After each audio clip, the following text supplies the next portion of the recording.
আসসালামু আলাইকুম সবাইকে। আজকে আমরা পদার্থবিজ্ঞান প্রথম পত্রের পর্যায়বৃত্ত গতি অধ্যায়টি নিয়ে আলোচনা করব। এটাও হবে আমাদের একটা সিকিউ সাজেশন ভিত্তিক ক্লাস। আমরা এই ক্লাসে মূলত আমাদের সৃজনশীলে যে সকল টপিক থেকে কোশ্চেন আসে, সেই টপিকগুলো নিয়ে একটু আলোচনা করব। সেই টপিকগুলোর আমরা বেসিকগুলো একটু দেখব। এরপরে আমরা কিছু কোশ্চেন আমরা প্র্যাকটিস করব। তাহলে শুরু করা যাক। আমরা আমাদের ফার্স্ট স্লাইডটা একটু দেখে নিই। সেটা হচ্ছে আমরা ফার্স্টে গতি নিয়ে আলোচনা করেছি। অর্থাৎ গতির প্রকারভেদ নিয়ে আলোচনা করেছি। গতির প্রকারভেদ নিয়ে যদি আমরা দেখি তাহলে দেখো এখানে লেখা আছে গতি ২ প্রকার আমরা মেইনলি এখানে ধরে নিয়েছি। সেটা হচ্ছে একটা পর্যাবৃত্তিক গতি, আরেকটা পর্যাবৃত্তিক নয় এমন গতি। তাহলে একটা হচ্ছে পর্যাবৃত্তিক গতি আর যেটা পর্যাবৃত্তিক নয় এমন গতি। এখন পর্যাবৃত্তিক গতিকে আবার আমি ২ ভাবে ভাগ করছি। সেটা কি? একটা হচ্ছে স্পন্দন গতি, একটা হচ্ছে স্পন্দন গতি এবং আরেকটা হচ্ছে স্পন্দন নয় এমন গতি। আরেকটা হচ্ছে স্পন্দন নয় এমন গতি। এখন এই স্পন্দন গতিকে আবার আমি ২ ভাগে ভাগ করছি। সেটা হচ্ছে এই যে সরল ছন্দিত স্পন্দন, যে সরল ছন্দিত স্পন্দন এবং দমিত স্পন্দন এবং দমিত স্পন্দন। আমাদের মেইন যে পড়াশোনা হবে সেটা হবে এই সরল ছন্দিত স্পন্দন নিয়ে। সেটা হবে কি নিয়ে? সেটা হবে এই সরল ছন্দিত স্পন্দন নিয়ে। এখন যদি সামনের স্লাইডে আমরা যাই, দেখব যে আমাদের সরল ছন্দিত স্পন্দন গতি বা সিম্পল হারমোনিক মোশন, SHM বলে আমরা যেটাকে শর্ট ফর্মে, সেটা হচ্ছে সিম্পল হারমোনিক মোশন। এখন দেখো সিম্পল হারমোনিক মোশনের আমাদের মেইন শর্তটা কি? মেইন শর্তটা হচ্ছে আমাদের F সমানুপাতিক -y। F সমানুপাতিক, দেখো এখানে একটা মাইনাস আছে। F সমানুপাতিক -y। এখানে Fটা কি? F হচ্ছে আমাদের সাম্যাবস্থান অভিমুখী বল। F হচ্ছে আমাদের সাম্যাবস্থান অভিমুখী বল। আর Y কি? Y হচ্ছে আমাদের সাম্যাবস্থান হতে সরণ। Y হচ্ছে আমাদের সাম্যাবস্থান হতে সরণ। তাহলে বল আমাদের সরণের সমানুপাতিক হবে, কিন্তু সেটা কি হবে? বিপরীতমুখী হবে। এই বিপরীতমুখী হওয়ার কারণে আমরা একটা মাইনাস চিহ্ন দিয়েছি। তাহলে F সমানুপাতিক -y, অর্থাৎ বলটা সরণের সমানুপাতিক হবে বাট বিপরীতমুখী। এটা হচ্ছে আমাদের সিম্পল হারমোনিক মোশন বা SHM এর যেটা মূল শর্ত। এখন আমরা এটা সম্পর্কে কিছু তথ্য জেনে নেই। সেটা হচ্ছে যে এই যে সরল ছন্দিত স্পন্দন গতির ত্বরণটা কিরকম হয়? সরল ছন্দিত স্পন্দন গতির ত্বরণ হয় মেইনলি অসম ত্বরণ। এখানে মেইনলি অসম ত্বরণ কাজ করে। মেইনলি অসম ত্বরণ কাজ করে এবং সরল ছন্দিত স্পন্দন গতির গতিপথটা কেমন হয়? গতিপথ হবে সরল রৈখিক। সরল ছন্দিত স্পন্দন গতির গতিপথ হবে আমাদের সরল রৈখিক। এখন আমরা কোন কোন ক্ষেত্রে এই সরল ছন্দিত স্পন্দন গতি পেতে পারি সেটা দেখি। সেটা হচ্ছে এই যে সরল দোলকের গতি। সরল দোলকের গতিতে আমরা এই সরল ছন্দিত স্পন্দন গতি লক্ষ্য করতে পারি। কিন্তু এক্ষেত্রে একটা আমাদের শর্ত আছে। শর্তটা কি? যে আমাদের কৌণিক বিস্তার ৪ ডিগ্রি হতে হবে। আমাদের কৌণিক বিস্তার ৪ ডিগ্রি হতে হবে। তাহলে ৪ ডিগ্রি কৌণিক বিস্তারের মধ্যে আমাদের এটা সরল গতির গতি হবে আমাদের স্পন্দন গতি। যদি কৌণিক বিস্তার ৪ ডিগ্রির চেয়ে বেশি হয়ে যায়, ৪ ডিগ্রির চেয়ে বেশি হয়ে গেলে তার গতিপথ আর সরল রৈখিক থাকবে না। সেটা কি হয়ে যাবে? সেটা বৃত্তাকার হয়ে যাবে। তখন সেটা বৃত্তাকার হয়ে যাবে। তাহলে কি সেটা আর আমাদের সরল ছন্দিত স্পন্দন গতি থাকবে? না, থাকবে না। এই কারণে ৪ ডিগ্রি কৌণিক বিস্তারের মধ্যে সরল দোলকের যে গতি সেটা হচ্ছে আমাদের সেই সরল ছন্দিত স্পন্দন গতি নির্দেশ করবে। দেখো এখানে আমরা একটা হচ্ছে সরল দোলকের ছবি দেওয়া আছে এবং আমরা দেখাচ্ছি যে এই যে সরল দোলকটা সেটা যে ৪ ডিগ্রি কৌণিক বিস্তারে এখানে দোল খাচ্ছে। তাহলে এটা হচ্ছে আমাদের একটা সরল ছন্দিত স্পন্দন গতির উদাহরণ। আবার যদি দেখি স্প্রিং এর গতি, স্প্রিং এর গতিও এক ধরনের সরল ছন্দিত স্পন্দন গতির উদাহরণ হিসেবে কাজ করবে। কারণ এখানে যদি আমি স্প্রিংকে যদি এখানে সংকুচিত করি তাহলে স্প্রিংটা বারবার এখানে এই সামনে পেছনে আসা যাওয়া করবে। সামনে পেছনে আসা যাওয়া করবে। এটা একটা সরল রৈখিক, তার গতিপথটা কি? সরল রৈখিক হচ্ছে। তাহলে এটাও একটা সরল ছন্দিত স্পন্দন গতি। এখন যদি আমরা নেক্সট স্লাইডে যাই, সেটা দেখো এখানে আমরা কিছু রাশির পরিচয় জেনে নিব। কিছু রাশির পরিচয়, এগুলো তোমরা সেই ছোট থেকেই জেনে এসেছো, তাও আরেকবার মনে করাই দিচ্ছি। সে কি কি রাশি? সেটা হচ্ছে দেখো ফার্স্ট রাশিটা হচ্ছে আমাদের কম্পাঙ্ক। সেটা হচ্ছে কি আমাদের কম্পাঙ্ক। কম্পাঙ্ককে আমরা F দ্বারা প্রকাশ করছি। কম্পাঙ্ককে আমরা F দ্বারা প্রকাশ করছি। F is equals two 1/t। এখানে টিটা কি? টি হচ্ছে আমাদের পর্যায়কাল বা দোলনকাল। অর্থাৎ একটা দোল সম্পন্ন হতে বা একটা দোলন সম্পন্ন হতে বা একটা পর্যায় সম্পন্ন হতে আমার কি পরিমাণ সময় লাগছে সেটাই হচ্ছে আমাদের পর্যায়কাল বা দোলনকাল।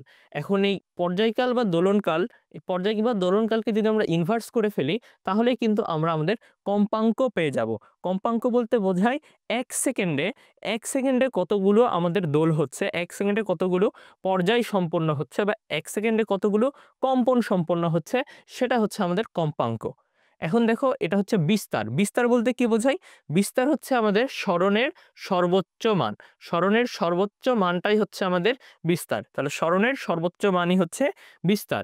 স্বরণকে আমরা y বা x দ্বারা প্রকাশ করি, স্বরণকে আমরা y বা x দ্বারা প্রকাশ করতে পারি এবং বিস্তারকে আমরা সাধারণত a দ্বারা প্রকাশ করি। বিস্তারকে সাধারণত আমরা a দ্বারা প্রকাশ করি। এখন দেখো, এখন আমরা দেখছি এখানে SHM বিশিষ্ট অর্থাৎ সিম্পল হারমোনিক মোশন বিশিষ্ট অর্থাৎ সরল ছন্দিত স্পন্দন গতি বিশিষ্ট একটা কণার শক্তি নিয়ে আলোচনা করছি। যে কণার যে আমাদের বিভব শক্তি, গতিশক্তি বা মোট শক্তি কিরকম হবে সেটা আমরা আলোচনা করব। সেটা দেখো যে SHM বিশিষ্ট কণার শক্তি যদি সেটা সঞ্চিত বিভব শক্তি নিয়ে আমরা যাই সেটা হবে U = half of K X square, half of K X square. এখানে কে জিনিসটা কি? কে জিনিসটা হচ্ছে আমাদের বল ধ্রুবক। কে জিনিসটা হচ্ছে আমাদের বল ধ্রুবক। বল ধ্রুবক বা স্প্রিং ধ্রুবক তোমরা যেটাই বলো, এই বল ধ্রুবক সাধারণত দেওয়া থাকবে। আমরা বল ধ্রুবকের যদি একটা হচ্ছে যে ফর্মুলাটা জানি যে F = kx, তাহলে এখান থেকে আমরা কে বের করতে পারি k = F/x। তাহলে কে এর এককটা কি আসছে আমাদের? কে এর একক আসছে আমাদের নিউটন পার মিটার। কে এর এককটা আমাদের কি আসছে? কে এর একক আসবে আমাদের, কে এর একক আসবে আমাদের newton per metre. Newton per metre এটা হচ্ছে আমাদের সেই বল ধ্রুবকের একক। এখন বল ধ্রুবক কে কে আমরা কিভাবে প্রকাশ করব? কে আমরা প্রকাশ করতে পারি কে m ওমেগা স্কোয়ার দ্বারা। কে m ওমেগা স্কোয়ার দ্বারা। এখানে m কি? m হচ্ছে বস্তুর ভর, m হচ্ছে বস্তুর ভর। আর ওমেগা কি? ওমেগা হচ্ছে আমাদের কৌণিক বেগ। ওমেগা কি? ওমেগা হচ্ছে আমাদের কৌণিক বেগ। এখন দেখো সঞ্চিত বিভব শক্তি আমরা জানলাম যে সঞ্চিত বিভব শক্তি U = half of K X square. এখানে কে হচ্ছে আমাদের বল ধ্রুবক এবং এক্সটা কি? এক্সটা হচ্ছে আমাদের সেই সরণ। এক্স হচ্ছে আমাদের সরণ, এক্স হচ্ছে আমাদের সরণ। এখন দেখো এক্স যদি এ হয়, এক্স যদি এ হয়, আমরা এর পরিচয় কি জেনে এসেছি? এ হচ্ছে আমাদের বিস্তার। এখন এক্স যদি এ হয় অর্থাৎ সরণ যদি আমাদের বিস্তার হয় অর্থাৎ সর্বোচ্চ পরিমাণ সরণ হয়, অর্থাৎ সর্বোচ্চ পরিমাণ সরণ হয়, তাহলে সর্বোচ্চ পরিমাণ সরণ হলে আমাদের বিভব শক্তিও সর্বোচ্চ হবে। তাহলে সর্বোচ্চ পরিমাণ সরণ হলেই আমাদের বিভব শক্তি সর্বোচ্চ হবে। এই কারণেই দেখো এখানে লেখা আছে ইউ ম্যাক্স। ইউ ম্যাক্স আমরা ইউ মানে জেনে এসেছি কি? ইউ মানে হচ্ছে বিভব শক্তি। ইউ মানে বিভব শক্তি। তাহলে ইউ ম্যাক্স বলতে কি বোঝাচ্ছে? সর্বোচ্চ বিভব শক্তি। তাহলে সর্বোচ্চ বিভব শক্তির মানটা কত আসছে? সর্বোচ্চ বিভব শক্তির মানটা আসবে half of K A square. এখন দেখো আমরা যদি গতিশক্তি নিয়ে আলোচনা করি, গতিশক্তি হচ্ছে আমরা সবাই জানি গতিশক্তির যেটা মেইন ফর্মুলা সেটা কি? Ek = half of M V square. Ek = half of M V square. এখন এই যে এম ভি স্কোয়ার, এই ভি স্কোয়ারকে আমরা এখানে লিখতে পারছি হচ্ছে ভি স্কোয়ারকে আমরা এখানে লিখতে পারছি omega square into A square minus X square. এখানে ভি স্কোয়ারকে আমরা লিখতে পারছি কিভাবে? Omega square into A square minus X square. এখানে আমরা ভি স্কোয়ারকে লিখছি omega square into A square minus X square. এখানে এটা কি? এ হচ্ছে আমাদের বিস্তার, এই হচ্ছে আমাদের বিস্তার এবং এক্সটা কি? এক্স হচ্ছে আমাদের এখানে সরণ, এক্স হচ্ছে আমাদের এখানে সরণ। তাহলে আমরা এখানে যদি আমরা কাটাকাটি করতে পারি, কাটাকাটি করার পরে কাটাকাটির বদলে আমরা এখানে যদি এই যে কে এর যে মানটা সেটা যদি বসিয়ে দিই, কাটাকাটি করতে হবে না এখানে আসলে। এখানে আমরা করবো যেটা যে এখানে এম ওমেগা স্কোয়ার আমরা পেয়েছি, এই এম ওমেগা স্কোয়ারকে আমরা কে দ্বারা প্রকাশ করি। তাহলে এখানে হাফ অফ কে থাকবে আর এ স্কোয়ার মাইনাস এক্স স্কোয়ার এখানে বসে যাবে। তাহলে এটাই হচ্ছে আমাদের গতিশক্তির মেইন সূত্র যে ইকে = half of K into A square minus X square. তাহলে এটা কি? এখানে এ হচ্ছে আমাদের সর্বোচ্চ বিস্তার, এ হচ্ছে আমাদের বিস্তার এবং এক্স হচ্ছে আমাদের সেই সরণ। এই হচ্ছে আমাদের বিস্তার, এক্স হচ্ছে আমাদের সরণ।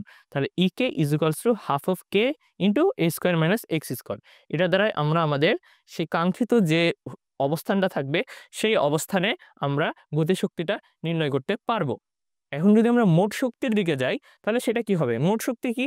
মোট শক্তি হচ্ছে বিভব শক্তি আর গতিশক্তি যদি আমরা যোগ করে ফেলি তাহলেই তো আমরা মোট শক্তি পেয়ে যাচ্ছি। বিভব শক্তি আর গতিশক্তি যোগ করলেই মোট শক্তি পেয়ে যাব। সেটা কিভাবে? সেটা দেখো সেটা আমাদের কি আসবে তাহলে? এখানে আসছে half of K X square, এখানে ইকে ইজ ইকুয়ালস টু আছে half of K into A square minus X square. তাহলে এখানে যদি আমরা কমনটা এখানে গুণ করে ফেলি, তাহলে থাকবে কি half of K A square, আর এদিকে মাইনাস থাকবে half of K X square. তাহলে এখানে minus half of K X square আর এখানে half of K X square, এই দুটা কেটে যায়, থাকবে আমাদের কি শুধু ET is equals to half of K A square. অর্থাৎ যেটা সর্বোচ্চ বিভব শক্তি, যেটা সর্বোচ্চ বিভব শক্তি সেটাই কিন্তু আমাদের মোট শক্তি চলে আসছে। যেটা সর্বোচ্চ বিভব শক্তি সেটাই আমাদের মোট শক্তি। জিনিসটা যদি একটু ফিল করো, যেখানে সর্বোচ্চ বিভব শক্তি থাকবে সেখানে তো কোনো পরিমাণ গতিশক্তিই থাকবে না, মানে সেখানে গতিশক্তির মানটা 0 হয়ে যাবে। যখন গতিশক্তির মানটা 0 হয়ে যাবে এবং বিভব শক্তির মানটা সর্বোচ্চ হয়ে যাবে, তখন তো শুধুমাত্র ইউম্যাক্সটাই আমাদের বিদ্যমান থাকছে। এই কারণে আমাদের মোট শক্তিটা চলে আসছে ET is equals to half of K A square. Then K হচ্ছে আমাদের বল ধ্রুবক এবং এ হচ্ছে আমাদের বিস্তার। এখানে দেখো আমি একটা ফিগার বা চিত্র সাহায্যে দেখানোর চেষ্টা করেছি। সেটা কিভাবে? এই যে একটা সরল দোলক আছে, এই যে একটা সরল দোলক আছে, এটা ধরলাম তার সাম্যাবস্থান, এটা ধরলাম তার সাম্যাবস্থান। এখন এই সাম্যাবস্থানে কিন্তু তার বিভব শক্তি 0। এই সাম্যাবস্থানে তার বিভব শক্তি 0, কারণ আমরা জানি বিভব শক্তির সূত্রটা কি? U is equals to half of K X square. এখানে সরণ তো কোনো কিছু ঘটেই নাই, এর মানে কি এক্স এর মান এখানে 0 হয়ে যাচ্ছে। এক্স এর মান 0, এক্স এর মান 0 থাকার কারণে, এক্স এর মান 0 থাকার কারণে ইউ এর মানটা আমার 0 চলে আসছে। তাহলে এখানে আমাদের ইউ 0 থাকবে। আবার এখানে আমাদের ই কে ম্যাক্স লেখা আছে, অর্থাৎ সাম্যাবস্থানে আমাদের মানে গতিশক্তিটা সর্বোচ্চ থাকবে। সাম্যাবস্থানে আমাদের গতিশক্তিটা সর্বোচ্চ থাকছে। কিভাবে? গতিশক্তিটা সর্বোচ্চ থাকার জন্য আমার কি প্রয়োজন? গতিশক্তিটা সর্বোচ্চ থাকার জন্য আমার এখানে আবার লিখে দেই আমরা যে এখানে কিন্তু সরণ আমার কিছু নাই। এটা হচ্ছে আমাদের x = 0 থাকছে। এখানে x = 0। তাহলে x = 0 যদি থাকে, এখানে যদি আমরা x এর মানটা 0 এখানে বসাই ফেলি, এই জায়গাতে যদি 0 বসাই ফেলি, তাহলে এটা আউট হয়ে যাবে। তাহলে থাকবে কি?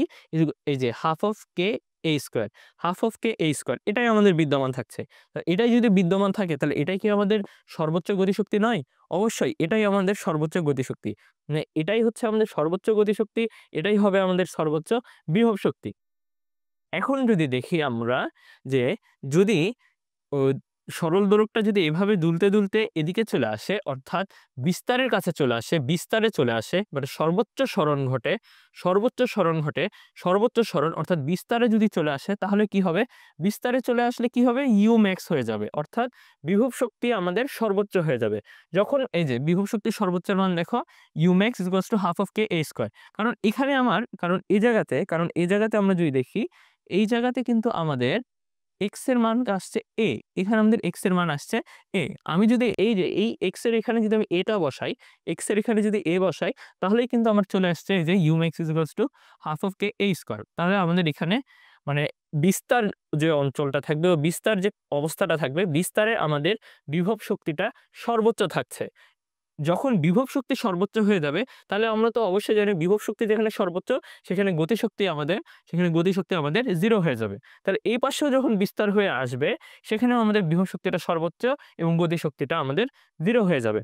তাহলে আমরা যে জিনিসটা মনে রাখবো যে সাম্যাবস্থায় অর্থাৎ যেখানে আমাদের সরণটা 0 থাকবে, সেখানে আমাদের বিভব শক্তিটা 0 হয়ে যাবে, সেখানে আমাদের বিভব শক্তি 0 হয়ে যাবে এবং গতিশক্তিটা সর্বোচ্চ হয়ে যাবে। সাম্যাবস্থায় বিভব শক্তি 0, গতিশক্তি সর্বোচ্চ। কিন্তু বিস্তারের ক্ষেত্রে বিভব শক্তি সর্বোচ্চ, গতিশক্তি 0। কিন্তু বিস্তারের ক্ষেত্রে বিভব শক্তি সর্বোচ্চ, গতিশক্তিটা 0। আচ্ছা, এর পরের স্লাইডে যদি আমরা যাই, পরের স্লাইডে আমাদের কি আছে দেখি। পরের স্লাইডে আছে আমাদের স্প্রিং। এখন স্প্রিংটা আমরা ফার্স্টে দেখে এসেছি যে স্প্রিংও আমাদের সরল ছন্দিত স্পন্দন গতিটা দেয়। তাহলে স্প্রিংটা কি? এখানে ধরলাম স্প্রিংকে টেনে এই পর্যন্ত লম্বা করা হলো।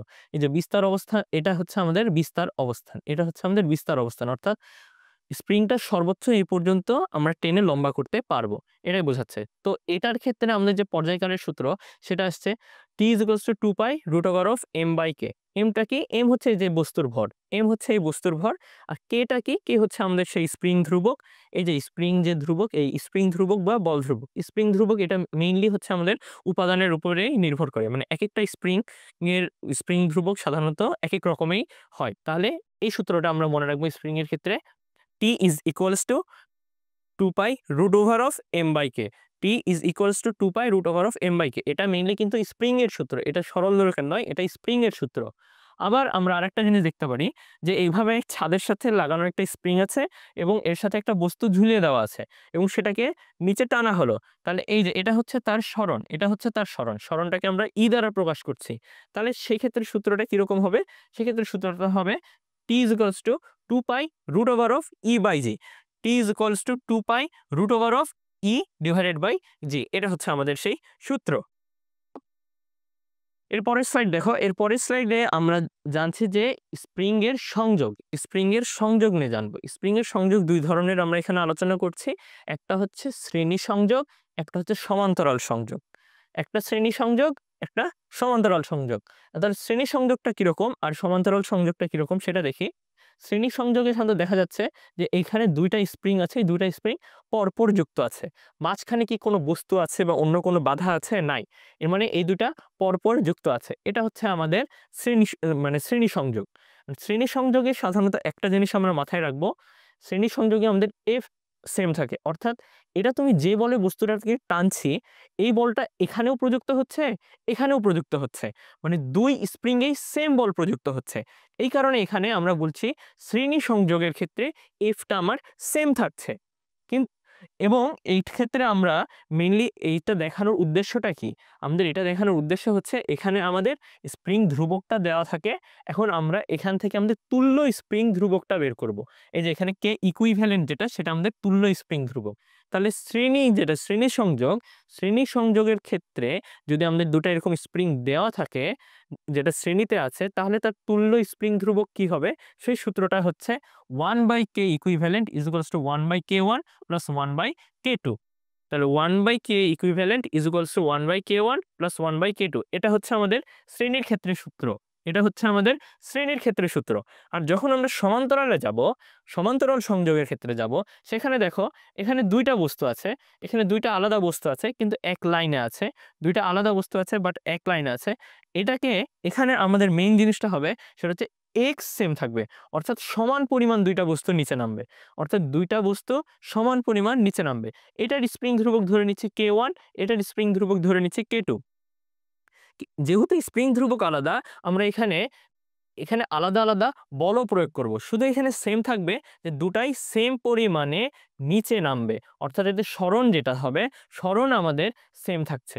সরণ আমাদের এখানে সেম থাকছে। তাহলে আমরা এখানে যদি এক্স পরিমাণ সরণ হয়, এখানেও আমাদের এক্স পরিমাণ সরণ হবে। এখান থেকে আমরা বের করতে পারবো যে এখানটার কে ইকুইভ্যালেন্ট অর্থাৎ তুল্য স্প্রিং ধ্রুবকটা কি হবে। তাহলে এখানে তুল্য স্প্রিং ধ্রুবকের সূত্রটা হবে যে কে1 প্লাস কে2, মানে নর্মাল যোগ হয়ে যাবে। খালি যে কয়টা স্প্রিং থাকবে সেই কয়টা খালি নর্মাল যোগ হয়ে যাবে।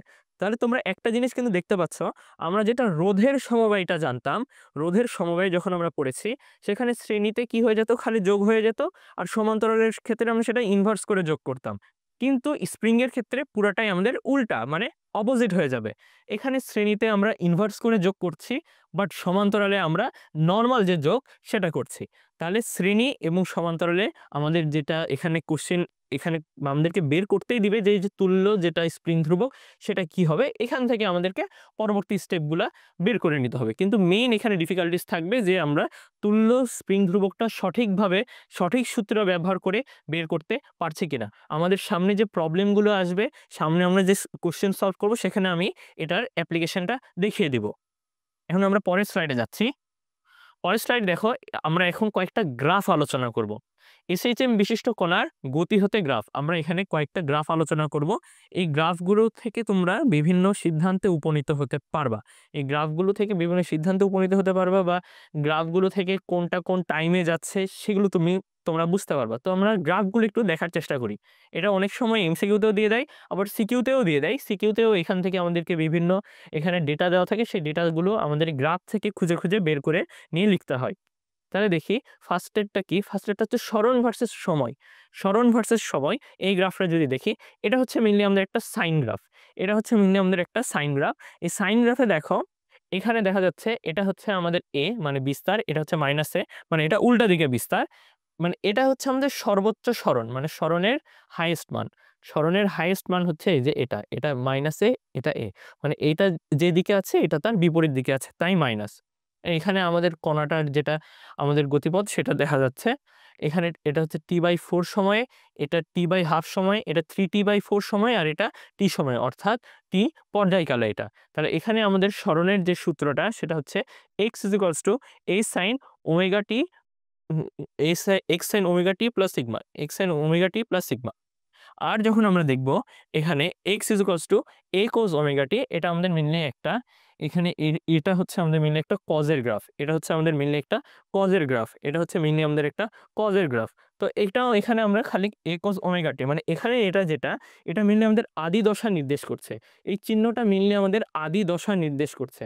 এখানে আমরা আদি দশা ধরে নিয়েছি এটা বিস্তার থেকে শুরু হয়, এখানে আমরা আদি দশা ধরে নিয়েছি বিস্তার থেকে শুরু হয়, তাই আমরা এটাকে কজের গ্রাফ দ্বারা প্রকাশ করেছি। আমরা এখানে খালি গ্রাফটা মেইনলি দেখছি, এখানে আমরা মেইনলি গ্রাফটাই দেখব। গ্রাফটা কিরকম যখন থাকবে যে এখানে এ দেওয়া আছে এবং এখানে সময়গুলো দেওয়া আছে, তাহলে বুঝবো এটা সরণ ভার্সেস সময়ের গ্রাফ। তখন আমরা বুঝবো এটা সরণ ভার্সেস সময় গ্রাফ। সরণ ভার্সেস সময় গ্রাফের তখন আমরা এখান থেকে সূত্রগুলো আমরা ইজিলি লিখতে পারবো। যে যখন দেখবো বিস্তার থেকেই শুরু হয়েছে, বিস্তার থেকে শুরু হয়েছে, তখন আমরা কজের সূত্রটা লিখবো। যখন দেখবো আমাদের এই যে জিরো অর্থাৎ সাম্যাবস্থান থেকে শুরু হয়েছে, তখন আমরা হচ্ছে এই সাইনের সূত্রটা লিখতে পারবো। এরপরে যদি দেখি, এরপরে হচ্ছে আমাদের বেগ ভার্সেস সময়। এরপরে আমরা দেখব বেগ ভার্সেস সময়। বেগ ভার্সেস সময়ের ক্ষেত্রে এখানে আমাদের এই যে বেগের যে সূত্রটা আছে এটা আমরা সামনে প্রমাণ করব। বেগের সূত্রটা সামনে প্রমাণ করব, কিন্তু আমরা বেগের যদি গ্রাফটা দেখি, গ্রাফটা হচ্ছে এরকম যে বেগ তো ফার্স্ট একটা ইনিশিয়াল বেগটা থাকবেই, এই কারণে এটা এখান থেকে শুরু হয়েছে এবং এটা একটা কজের গ্রাফ হবে। যেহেতু বেগ একটা ইনিশিয়াল বেগ অলওয়েজ থাকবে, বেগ ছাড়া তো বস্তুটা সামনে এগোতে পারবে না, তাই আমরা এখানে এই ভি বেগ থেকে শুরু করছি এবং এটা একটা হচ্ছে কজ গ্রাফ হবে এবং এটা একটা কোসাইনের গ্রাফ চলে আসছে। এটা হচ্ছে বেগ ভার্সেস সময়। আর এটা হচ্ছে আমাদের ত্বরণ ভার্সেস সময়। এটা হচ্ছে আমাদের কি ত্বরণ ভার্সেস সময়। ত্বরণ ভার্সেস সময় সাধারণত আমাদের সূত্র থেকে আমরা দেখতে পাচ্ছি এটা a minus omega square a sign omega t plus এটা হচ্ছে আমাদের আদি দশা, প্লাস এটা হচ্ছে আমাদের আদি দশা। আর এই সূত্র অনুযায়ী দেখো এটা এখানে আমাদের সাইন আছে, এর মানে এটা হবে একটা সাইন গ্রাফ, এটা হবে আমাদের একটা সাইন গ্রাফ। এই সাইন গ্রাফের এটা নেগেটিভ চিহ্ন, তাই এটা আমাদের এই নেগেটিভ যে অঞ্চল এখান থেকে শুরু হচ্ছে, অর্থাৎ এটা নিচে থেকে যাবে, এটা তাহলে হচ্ছে একটা মাইনাস সাইন গ্রাফ। এটা হচ্ছে মাইনাস সাইন গ্রাফ, অর্থাৎ ত্বরণ ভার্সেস সময়ের যে গ্রাফটা হবে সেটা হচ্ছে আমাদের মাইনাস সাইন গ্রাফ। তাহলে আমরা এখন যদি একটু সূত্রগুলো আগে দেখে আসি, তারপর যদি আবার এটা দেখি, তাহলে আমাদের ভালোভাবে মনে থাকবে। তাহলে আমরা যদি একটু সূত্রগুলোর দিকে চলে যাই, সূত্রগুলো প্রমাণ করার জন্য আমাদেরকে ফার্স্টে একটা ডিফারেন্সিয়াল ইকুয়েশনটা জানতে হবে। এই ইকুয়েশনটা আমাদের জন্য খুব গুরুত্বপূর্ণ। এই ইকুয়েশনটা কিভাবে প্রমাণ হয় সেটা যদি একটু দেখি, আমরা কিন্তু ফার্স্ট স্লাইডে দেখে এসেছিলাম যে এসএইচএম এর মূল শর্তটা কি। এসএইচএম এর মূল শর্তটা হচ্ছে এফ সমানুপাতিক মাইনাস এক্স, অর্থাৎ সরণ যেটা থাকবে সরণের হচ্ছে সমানুপাতিক থাকবে বল, কিন্তু সেটা বিপরীতমুখী হবে, এটা ছিল আমাদের সূত্র। এখন এটাকে আমরা এভাবে লিখতে পারি না, F is equals to minus K x, অর্থাৎ সমানুপাতিক যে চিহ্নটা ছিল সেটা উঠায় দিয়ে আমরা এখানে একটা ধ্রুবক নিয়ে আসলাম। এখানে আমরা একটা ধ্রুবক নিয়ে আসলাম। এখন f কে কিন্তু আমরা m এ দ্বারা লিখতে পারি। f কে কিন্তু আমরা m এ দ্বারা লিখতে পারি। তাহলে ma = -kx থাকলো। এখানে আমরা আবার কি লিখতে পারি?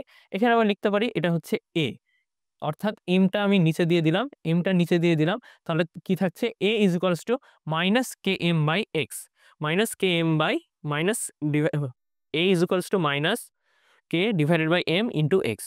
তাহলে a - k divided by m into X, এটা হচ্ছে আমাদের a এর মান। আর যখন আমরা দেখব যে এখানে আমরা a এর মান পেয়ে গেছি, তাহলে a কে আমরা কিভাবে লিখতে পারি? a কে আমরা লিখতে পারি dv বাই dt দ্বারা। a কে কিন্তু আমরা লিখতে পারি dv বাই dt দ্বারা। a কে লিখতে পারি আমরা dv বাই dt দ্বারা। মানে বেগের অন্তরীকরণের ফল হিসেবে কিন্তু আমরা লিখতে পারি ত্বরণকে। বেগের অন্তরীকরণের ফল হিসেবে লিখতে পারি ত্বরণকে। আমরা এটা সেটাই লিখেছি এখানে যে ডিভি বাই ডিটি যেহেতু বেগ হয়, মানে ডিভি বাই ডিটি যেহেতু আমাদের ত্বরণ হচ্ছে, তাহলে ত্বরণকে কিন্তু আমরা ডিভি বাই ডিটি দ্বারা লিখতে পারি। লিখলাম। এখন ডিভি বাই ডিটি এটা কি জিনিস? এটা হচ্ছে আবার মানে বোঝাচ্ছে এখানে বেগের পরিবর্তন। বেগ আবার কিসের পরিবর্তন? বেগ হচ্ছে আবার আমাদের বেগ হচ্ছে আবার আমাদের সরণের পরিবর্তন। বেগ হচ্ছে আমাদের সরণের পরিবর্তন। তাই এখানে আমাদের ডাবল ডিফারেন্সিয়েশন করে এখানে আসছে যে d square x divided by dt square. d square x divided by dt square. মানে আমরা সরণকে দুইবার অন্তরীকরণ করলে যেহেতু আমরা ত্বরণ পাই, এখানে আমরা সেটাই লিখেছি। সরণকে যেহেতু দুইবার অন্তরীকরণ করলে আমরা ত্বরণ পাই, এই কারণে আমরা d square x divided by dt স্কয়ারটাই লিখেছি।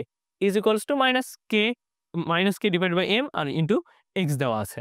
এখন দেখো এটাকে যদি আমরা এই পাশে নিয়ে আসি তাহলে কি থাকছে? এটাকে যদি আমরা এই পাশে নিয়ে আসি তাহলে থাকছে d square x divided by dt square plus km by x, k divided by m into x, k divided by m into x। তাহলে d square x divided by dt square plus k divided by m into x। এখন এই যে k by m, এই যে k by m আমরা কিন্তু জেনে এসেছি k is equals to m omega square, k is equals to m omega square. তাহলে k বাই m কি হবে? k বাই m হবে omega square, k by m হবে আমাদের ওমেগা স্কয়ার। এখানে আমরা দেখো ওমেগা স্কয়ার লিখে দিলাম। তাহলে d square x divide by dt square plus omega square x is equals to 0। এই যে আমাদের শেষ সূত্র, ডিফারেনশিয়াল ইকুয়েশন অফ SHM। এই সূত্রটা আমাদেরকে মনে রাখতে হবে। এই সূত্র থেকে আমাদের এমসিকিউতে আসে, ক নম্বরে আসে এবং সৃজনশীলের উদ্দীপকটা বুঝতে বা উদ্দীপকটাকে সাজাতে আমাদের এই ইকুয়েশনটা হেল্প করবে। তাহলে এখানে কোনটার কি পরিচয় এটা যদি আমরা দেখে নেই। ওমেগা হচ্ছে আমাদের এখানে কৌণিক কম্পাঙ্ক, ওমেগা হচ্ছে আমাদের এখানে কৌণিক কম্পাঙ্ক, এক্স হচ্ছে আমাদের সরণ। ওমেগা হচ্ছে আমাদের কৌণিক কম্পাঙ্ক, এক্স হচ্ছে আমাদের এখানে সরণ। এখানে আমরা একটা এক্সাম্পল দিয়েছি। দেখো একটা ইকুয়েশন এখানে দেওয়া আছে যে d square y divided by dt square plus 25x, d square y divided by dt square, d square y divided by dt square plus 25x এখানে দেওয়া আছে। এখন যদি এখানে দেখো, এখানে আমরা এটাকে d স্কয়ার x এর জায়গাতে বা d স্কয়ার y এর জায়গাতে এটা আমরা x লিখতে পারি। এখানে আমরা একটু এটাকে করব যে এটাকে আমরা x লিখে দিব, এটাকে আমরা x লিখে দিব। তাহলে d স্কয়ার x লিখে দিব। আমরা এটাকে d স্কয়ার x লিখে দিব এবং এটাকেও আমরা d স্কয়ার x লিখে দিব। যেহেতু এটা x এর সাপেক্ষে করছি। আসলে আমরা সরণকে x দ্বারাও প্রকাশ করতে পারি, সরণকে আবার y দ্বারাও প্রকাশ করতে পারি। এই কারণে এখানে একটু ঝামেলাটা হয়েছিল। আমাদের যেটা ইচ্ছা, বাট এখানে এই দুইটা সেমই থাকবে, এখানে এই দুইটা সেম থাকবে। তাই এখানে এটা d স্কয়ার x আর এখানে আমাদের x থাকছে। আচ্ছা, এবার যদি আমরা কোশ্চেনটা সলভ করতে যাই তাহলে দেখো কোশ্চেনটা সলভ করলে কি আসছে যে d square x divided by dt square plus 25x, d square x divided by dt square plus 25x যদি হয়, তাহলে এটাকে যদি এই সমীকরণের সাথে একটু মিলাতে চাই, এটাকে যদি এই সমীকরণের সাথে একটু মিলাতে চাই তাহলে দেখো যে এখানে d স্কয়ার x থাকছে, d square x, d square x, dt square, dt square থাকলো। এখানে x, এখানেও x। তাহলে কি থাকছে যে ওমেগা স্কয়ারের জায়গাতে এখানে 25 আছে। তাহলে ওমেগা স্কয়ারের জায়গাতে 25 আছে, ওমেগা স্কয়ারের জায়গাতে 25 আছে। এর মানে ওমেগার মান কি আসবে? ওমেগার মান আসবে আমাদের root over of 25, root over of 25। Root over of 25 কি? আমাদের হচ্ছে 5, রুট ওভার অফ 25 5। তাহলে ওমেগার মান আসবে 5 রেডিয়ান পার সেকেন্ড। তাহলে ওমেগার মান আসবে আমাদের 5 রেডিয়ান পার সেকেন্ড। আর এফ কি আসবে? এখন এখানে আমাদেরকে বলতে পারে যে এফ বা এফ বা কম্পাঙ্ক আমাদেরকে বের করো। এফ বা কম্পাঙ্ক হবে আমাদের omega is equals to 2 pi F, omega is equals to 2 pi F. এখান থেকে আমরা এফ এর মানটা সহজে বের করতে পারি, কারণ এখানে আমাদের ওমেগার মানটা আমরা পেয়ে গেছি এর আগের ম্যাথ থেকে। সেটা কি 5, তাহলে 5 ডিভাইডেড বাই 2 পাই করলে আমাদের অ্যান্সার আসবে 0.8 হার্টজ। সেটা আমাদের অ্যান্সার আসবে 0.8 হার্টজ।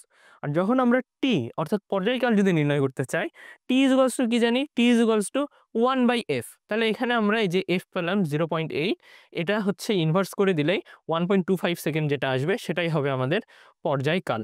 তাহলে আমরা যদি এই একটা ডিফারেনশিয়াল ইকুয়েশন যদি দেওয়া থাকে, এখান থেকে আমরা কি কি পাচ্ছি? এখান থেকেই আমরা পাচ্ছি ওমেগা, এখান থেকেই পাচ্ছি আমরা এফ, এখান থেকেই পাচ্ছি আমরা টি। তাহলে এখানে আমরা এই একটা ডিফারেনশিয়াল ইকুয়েশন থেকে কত কিছু কৌণিক কম্পাঙ্ক, আমাদের যেটা শুধু কম্পাঙ্ক, আমাদের যেটা পর্যায়কাল, সব বের করতে পারছি। আচ্ছা, এরপরে দেখো আমাদের mathematical explanation of periodic motion. এখানে আমরা পিরিয়ডিক মোশনের ম্যাথমেটিক্যাল এক্সপ্লেনেশন অর্থাৎ ব্যাখ্যাটা দেখব। এখানে যদি ব্যাখ্যাটা দেখি, এটা দেখো, এটা হচ্ছে একটা মানবৃত্ত, এটা হচ্ছে আমাদের মানবৃত্ত। এই মানবৃত্তে বোঝা যাচ্ছে যে একটা এখানে সরলছন্দিত স্পন্দন গতির গ্রাফ দেখানো হয়েছে, সরলছন্দিত স্পন্দন গতির গ্রাফ দেখানো হয়েছে। তো ধরে নিচ্ছি এটা হচ্ছে আমাদের এক্স অ্যাক্সিস, এটা আমাদের ওয়াই অ্যাক্সিস, এটা হচ্ছে আমাদের হচ্ছে অরিজিন পয়েন্ট বা মূলবিন্দু। এই মূলবিন্দু থেকে এখানে দেখা যাচ্ছে যে একটা কিছু কণা যেটা সরলচ্ছন্দিত স্পন্দন গতিতে ঘুরছে, যেটা সরলচ্ছন্দিত স্পন্দন গতিতে মানে সরলচ্ছন্দিত স্পন্দন গতির মাধ্যমে তার গতিপথটা আছে এখানে। এই কণাটার পর্যায়বৃত্ত গতিরই মানবৃত্ত বা একটা গ্রাফ দেখানো হয়েছে। এখন যদি আমরা দেখি এখানে দেখো ত্রিভুজ বি ও কিউ, এখানে আমরা একটা ত্রিভুজ ধরে নিয়েছি, সেটা কি ত্রিভুজ বি ও কিউ। ত্রিভুজ বি ও কিউ, ত্রিভুজ বি ও কিউ এ সাইন থেটা, ত্রিভুজ বি কিউ ও এ সাইন থেটা এখানে ধরে নিচ্ছি। এখানে থেকে এটা একটা আমাদের ব্যাসার্ধ, এটা হচ্ছে আমাদের ব্যাসার্ধ ভেক্টর, এটা হচ্ছে আমাদের ব্যাসার্ধ ভেক্টর। ব্যাসার্ধ ভেক্টরে এর এখানে দুই পাশে যেহেতু একান্তর কোণ, এটা থেটা ধরে নিচ্ছি, এটাও থেটা ধরে নিচ্ছি। তাহলে সাইন থিটা হবে আমাদের O Q divided by OB, O Q divided by OB, O Q divided by OB, এটা আসছে আমাদের এক্স বাই এ, এটা আসছে আমাদের এক্স বাই এ। কারণ এইটুকুর মান হচ্ছে ধরে নিচ্ছি এক্স, এইটুকুর মান ধরে নিচ্ছি এক্স, আর এটা হচ্ছে আমাদের এ, এটা হচ্ছে আমাদের এ। তাহলে এই যে ওবি এর মান হচ্ছে আমাদের এ, যেহেতু এটা আমাদের ব্যাসার্ধ, যেহেতু এটা আমাদের ব্যাসার্ধ, এটার মানই হবে সর্বোচ্চ, তাহলে এক্স ডিভাইডেড বাই এ। তাহলে দেখো এখানে আমাদের সাইন থিটা ছিল, তাহলে X is equals to A sine theta আমরা লিখতে পারছি। তাহলে X is equals to A sine theta লিখতে পারছি। এখন এই যে x is equals to A sine theta লিখতে পারলাম, থিটাকে আমরা কিভাবে লিখতে পারি? থিটাকে আবার আমরা ওমেগা টি দ্বারা লিখতে পারি। আমরা কিন্তু সেই নিউটনীয় বলবিদ্যার যে গতির যে অংশ, মানে কৌণিক গতির যে অংশটা ছিল বা অ্যাঙ্গুলার পার্ট যেটা ছিল, সেখানে কিন্তু এটা দেখে এসেছি যে theta is equals to omega T. তাহলে এখানে থিটার বদলে কি আমি ওমেগা টি লিখতে পারি না? অবশ্যই লিখতে পারি। তাহলে X is equals to A sine omega T, X is equals to A sine omega টি।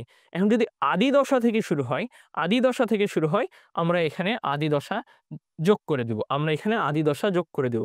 মানে সাইনের পরে যেটা থাকে সেটা তো একটা কোণের মান থাকে, তাহলে এটা মেইনলি আমাদের একটা কোণের মান আসবে, এটা মেইনলি আমাদের একটা কোণের মান আসবে। এই যে কোণের মান, এটা আমরা সাধারণত রেডিয়ান এককে প্রকাশ করব। এটা একটু মাথায় রাখবো, এটা আমরা রেডিয়ান এককে প্রকাশ করব। আমি এখানে লিখে দিচ্ছি যে এটা আমরা রেডিয়ান, এটা আমরা রেডিয়ান এককে প্রকাশ করব। কারণ রেডিয়ান এককে প্রকাশ করলে আমরা সঠিক মানটা এখানে পাবো। আমাদের সাধারণত সব ভ্যালুগুলো রেডিয়ান এককেই দেওয়া থাকবে, তাই আমরা এটা সব সব ক্ষেত্রে একটু মাথায় রাখবো। যখন ক্যালকুলেটরে আমরা মোডটা সিলেক্ট করব, সেটা যেন আমাদের রেডিয়ান মোডেই থাকে। তাহলে এটা হচ্ছে মেইনলি আমাদের সরণের যে সূত্র, সেই সরণের সূত্রের যে প্রতিপাদন, সেটা হচ্ছে যে x is equals to A sine omega T plus এখানে যদি আদি দশা থাকে তাহলে এখানে আদি দশা যোগ করে দিব। তাহলে এটা হচ্ছে আমাদের সেই সরণের সেই সূত্র, এটাই হচ্ছে আমাদের জেনারেল ইকুয়েশন। যদি সামনে যদি আমরা আগাই, যে এই যে দেখো এটা হচ্ছে আমাদের শুরুর অবস্থান, এটা হচ্ছে এখানে হচ্ছে আমাদের শুরুর অবস্থান, এটা হচ্ছে আমাদের আদি দশা। এই যে শুরুর অবস্থান আর এটা হচ্ছে আমাদের আদি দশা, যেটা আমাদের জেনারেল সূত্র। জেনারেল সূত্রটা কি? X is equals to A sine, এখানে ব্র্যাকেট হচ্ছে ওমেগা টি প্লাস এটা হচ্ছে আমাদের আদি দশা। তাহলে যদি সাম্যাবস্থা থেকেই শুরু হয়, সাম্যাবস্থাতে আদি দশা কিরকম হয়? সাম্যাবস্থাতে আদি দশা হয় 0, সাম্যাবস্থাতে হয় আদি দশা 0, সাম্যাবস্থাতে আদি দশা 0 হয়। তাহলে ওমেগা টি এর সাথে এখানে যদি 0 যোগ করি তাহলে শুধু আমাদের ওমেগা টি থাকছে। তাহলে এটা সাম্যাবস্থায় আমাদের যেটা সরণের সূত্র, সেটা হচ্ছে X is equals to A sine omega T. যখন বিস্তারের ক্ষেত্রে আসছে, বিস্তারের ক্ষেত্রে আমাদের আদি দশা কি আসছে? বিস্তারের ক্ষেত্রে আদি দশা আসছে আমাদের π/2। বিস্তারের ক্ষেত্রে আদি দশা আসছে π/2। এখন π/2 যখন আমি সাইনের সাথে এখানে সাইনের ওমেগা টি এর সাথে যখন যে এস এখানে সাইন, এখানে ওমেগা টি প্লাস এখানে যখন আমি π/2 করব, এখন সাইনের সাথে যখন এখানে π/2 থাকবে, অর্থাৎ π/2 এর যেহেতু বিজোড় গুণিতক, এর মানে সাইনটা আমাদের কি হয়ে যাবে? সে ত্রিকোণমিতিক সূত্র অনুসারে কজ হয়ে যাবে, কারণ সাইনটা আমাদের কজ হয়ে যাবে। এই কারণে দেখো এখানে X is equals to A cos omega T লেখা আছে। বিস্তারের ক্ষেত্রে আমাদের আদি দশা আসছে π/2, বিস্তারের ক্ষেত্রে আমাদের আদি দশা আসছে π/2। এই π/2 আমি এখানে আদি দশার এখানে লিখলে আমাদের সাইনটা পরিবর্তিত হয়ে কজ হয়ে যাবে। এই কারণে এখানে X is equals to A cos omega T চলে এসেছে। আর এটা তো আমাদের সেই র্যান্ডম পজিশন, যেটা এখানে আমাদের আদি দশা দেওয়া থাকবে, আমরা সব সময় এখানে যোগ করে দিব। কিন্তু এটা অবশ্যই কি এককে হতে হবে? এই যে সাইনের পরের এই পুরা অংশটা, এটা হবে আমাদের রেডিয়ান এককে। এটা আমরা অবশ্যই লিখব রেডিয়ান এককে। পরের স্লাইডে যদি যাই, সেটা হচ্ছে আমাদের বেগের সমীকরণ। আমরা তো সরণ জেনে আসলাম, এখন আমরা বেগ সম্পর্কে জানবো। এখন বেগটা কিভাবে বের করব? সরণকে যদি আমরা সময়ের সাপেক্ষে ডিফারেনশিয়েট করি তাহলে কিন্তু বেগ পেয়ে যাব। তাহলে v = dx / dt, এখানে x কে আমরা a sin ওমেগা t দ্বারা লিখতে পারি। তাহলে কি আসছে, যখন এটাকে আমরা ডিফারেনশিয়েট করব তখন আমাদের সেই অন্তরীকরণের, আমরা যেটা ম্যাথে যে অন্তরীকরণটা পড়েছি সেই সূত্র অনুসারে আমাদের চলে আসবে v = a omega cos omega t। আমাদেরকে এই সূত্রটা একদম মনে রাখতে হবে, বেগের সূত্র। যে বেগের সূত্র হচ্ছে v = a omega cos omega t, a omega cos omega t। এখন যদি আমরা এই যে a ওমেগা cos ওমেগা টিটাকে একটু রিফর্ম করি, একটু সাজিয়ে লিখি, সাজায় লিখলে কিরকম হবে? সাজায় লিখলে হবে, আমরা এখানে ওমেগা লিখলাম, আমরা এখানে ওমেগা লিখলাম, দিয়ে এখানে রুট ওভার দিয়ে এখানে রুট ওভার দিয়ে এখানে a স্কয়ার আর এখানে cos স্কয়ার ওমেগা t লিখে দিচ্ছি। মানে আমরা এখানে রুট নিয়ে আসলাম, এই কারণে আবার আমরা এখানে স্কয়ার দিলাম। রুট নিয়ে আসার জন্য আবার আমরা স্কয়ার দিলাম, যাতে আমাদের জিনিসটা ব্যালেন্স থাকে। এখন এখানে আসছে আমাদের a square cos square omega t। এখন এই যে a square cos square omega t, এখান থেকে কি আমরা লিখতে পারি না যে, আমরা তো সবাই জানি sin square theta plus cos square theta, sin square theta plus cos square theta সমান 1। এটা তো আমাদের সবারই জানা আছে। এখান এখান থেকেই আমরা এই যে cos স্কয়ারকে আমরা sin স্কয়ার দ্বারা প্রকাশ করছি। এই যে sin square theta plus cos square theta = 1, এখান থেকে আমরা cos স্কয়ারকে আমরা sin স্কয়ার দ্বারা প্রকাশ করে নিচ্ছি। এই যে a square sin square omega t, এটা কিন্তু আমরা জেনে এসেছি এটা হচ্ছে আমাদের x এর মান। এটা হচ্ছে আমাদের x এর মান। তাহলে v আমি লিখতে পারি omega into root over of a square minus x square. তাহলে এই জিনিসটা আমরা মাথায় রাখবো যে হচ্ছে আমাদের বেগের দুইটা সূত্র থাকবে। দুইটা সূত্র কি কি? একটা হচ্ছে v a omega cos omega t, আর একটা হচ্ছে v omega into root over of a square minus x square. এক্সটা কি? এক্সটা হচ্ছে আমাদের এখানে সরণ, যে সরণটা বলে রাখবে সেই সরণটা এখানে বসাবো। এটা কি? এ হচ্ছে আমাদের বিস্তার। ওমেগা কি? ওমেগা হচ্ছে আমাদের কৌণিক কম্পাঙ্ক। এখন দেখো, যদি x = 0 হয়, x = 0 মানে সাম্যাবস্থান, x = 0 মানে সাম্যাবস্থান। সাম্যাবস্থানেই কিন্তু আমার বেগটা সর্বোচ্চ হবে।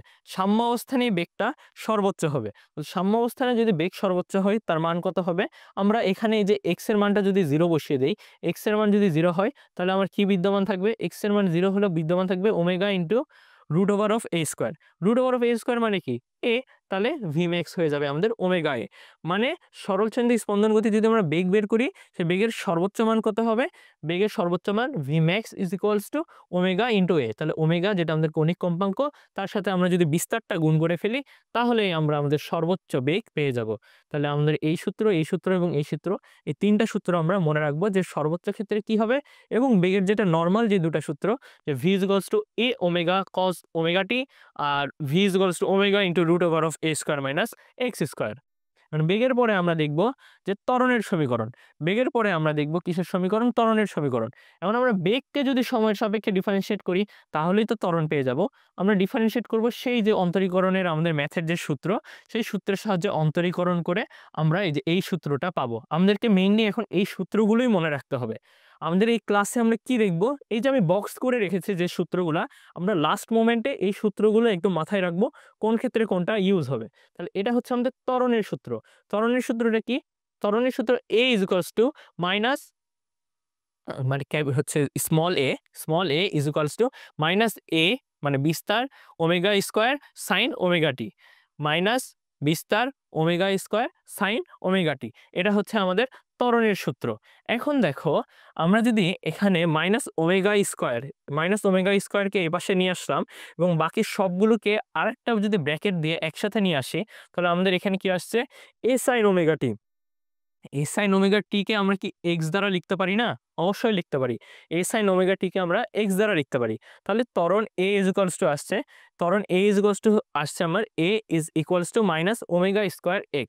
ত্বরণ a minus omega square into x। তাহলে আমাদের ত্বরণের টোটাল দুইটা সূত্র হচ্ছে, সেটা কি? a মাইনাস বিস্তার into omega square sine omega t, আর a minus omega square x। এখন দেখো, a = a max, অর্থাৎ আমাদের ত্বরণ সর্বোচ্চ কখন হবে? ত্বরণ সর্বোচ্চ হবে যখন x হচ্ছে আমাদের বিস্তারে যাবে। যখন x আমাদের বিস্তারে যাবে তখনই আমাদের ত্বরণ সর্বোচ্চ হবে। মানে যদি ধরি এটা একটা সরল দোলক, তাহলে যখন এটা এই যে বিস্তারে চলে আসছে, এই যে বিস্তারে চলে আসবে, তখন এই যে বিস্তার অবস্থাতে, এই বিস্তার অবস্থাতে আমাদের ত্বরণটা সর্বোচ্চ হবে। মানে যদি এটা হয় আমাদের একটা সরল দোলক, তাহলে এই যে বিস্তার অবস্থা এটা, এই যে বিস্তার অবস্থাতেই আমাদের ত্বরণটা সর্বোচ্চ হবে। তাহলে বিস্তার অবস্থাতে আমাদের ত্বরণ সর্বোচ্চ হবে। তাহলে বিস্তার অবস্থাতে ত্বরণ সর্বোচ্চ হওয়া মানে হচ্ছে x এর মান a হয়ে যাওয়া। দেখো x = a বা -a, মানে বিপরীত দিকে যদি বিস্তার হয়, তাহলে এই যে x = a বা -a হলেই আমার a max হয়ে যাবে, অর্থাৎ ত্বরণের মান সর্বোচ্চ হয়ে যাবে। এখন যদি আমি এখানে যে x এর জায়গাতে যদি আমি a বসাই দেই, তাহলে কিন্তু আমি পেয়ে যাচ্ছি। তাহলে মানটা কত আসছে? x এর জায়গাতে যদি a বসাই তাহলে a max = -ω²a, আর যদি -a বসাই তাহলে ω²a। অর্থাৎ এখানে মাইনাসটা খালি দিক নির্দেশ করছে, বাকি কিছু না। ভ্যালুটা হচ্ছে, মেইন ভ্যালু হচ্ছে এই যে ω²a। এটা আমরা মাথায় রাখবো যে a max এর ক্ষেত্রে ভ্যালু হচ্ছে আমাদের ω²a। ω²a, এই যে ক্যাপিটাল A সেটা কি আমাদের বিস্তার, আর ওমেগা কি আমাদের কৌণিক কম্পাঙ্ক। তাহলে আমরা ত্বরণের যে আমাদের তিনটা, এখানেও তিনটা সমীকরণ। ফার্স্টেরটা হচ্ছে আমাদের, এটা হচ্ছে আমাদের a max অর্থাৎ ত্বরণের সর্বোচ্চ সমীকরণ। বাট এই দুটো হচ্ছে আমাদের জেনারেল ফর্ম, এই দুটো আমাদেরকে অবশ্যই মনে রাখতে হবে। যে এই যে ক্যাপিটাল, এই যে ছোট হাতের a অর্থাৎ ত্বরণ = -a⍵² sin ω t, এবং a =−ω²x। এটা হচ্ছে আমাদের ত্বরণের সমীকরণ। এবার দেখো আমরা পুরো একটা মানে সব সিনারিওকে, মানে এই যে সরণ, বেগ, ত্বরণ সবগুলোকে যদি এক জায়গাতে করে নিয়ে আসি, দেখো এটা হচ্ছে তার সাম্যাবস্থা। এই সাম্যাবস্থাতে বলতে বোঝাচ্ছে তার এখানে আমাদের এই যে এখানে আমাদের x = 0, এখানে আমাদের x = 0। এটা হচ্ছে আমাদের সাম্যাবস্থা। এই যে সাম্যাবস্থাতে আছে যে দোলকটা যে আছে, এখানে তার কি হচ্ছে? এখানে তার Vmax হচ্ছে। অর্থাৎ বেগ তার সর্বোচ্চ হচ্ছে। আর যখন আমরা এটাকে বিস্তার পর্যায়ে নিয়ে আসব, বিস্তারের জায়গাতে দেখো তার a max হচ্ছে, অর্থাৎ ত্বরণ সর্বোচ্চ হচ্ছে। এবং ত্বরণের যদি আমরা শুধু মান বিবেচনা করি বা পরম মান দিয়ে যদি লিখতে চাই, সেটা হচ্ছে ω²a, সেটা হচ্ছে আমাদের ω²a। এই পাশেও যদি বিপরীত দিকে হয়, সেম জিনিস। এই যে বিস্তার, এখানেও তার মানে ত্বরণটা সর্বোচ্চ হচ্ছে। যখন দুই পাশে দুই বিস্তার জায়গাতেই আমাদের ত্বরণ সর্বোচ্চ হচ্ছে, সেখানে কিন্তু আমাদের v0 হয়ে যাবে। সেখানে আমাদের v অর্থাৎ বেগের মান 0 হয়ে যাবে। তাহলে এখানে আমাদের বেগের মানটা কি হয়ে যাচ্ছে? বেগের মান আমাদের 0 হয়ে যাচ্ছে। তাহলে বিস্তার পর্যায়ে আমাদের ত্বরণ সর্বোচ্চ থাকবে, বেগ 0 হবে।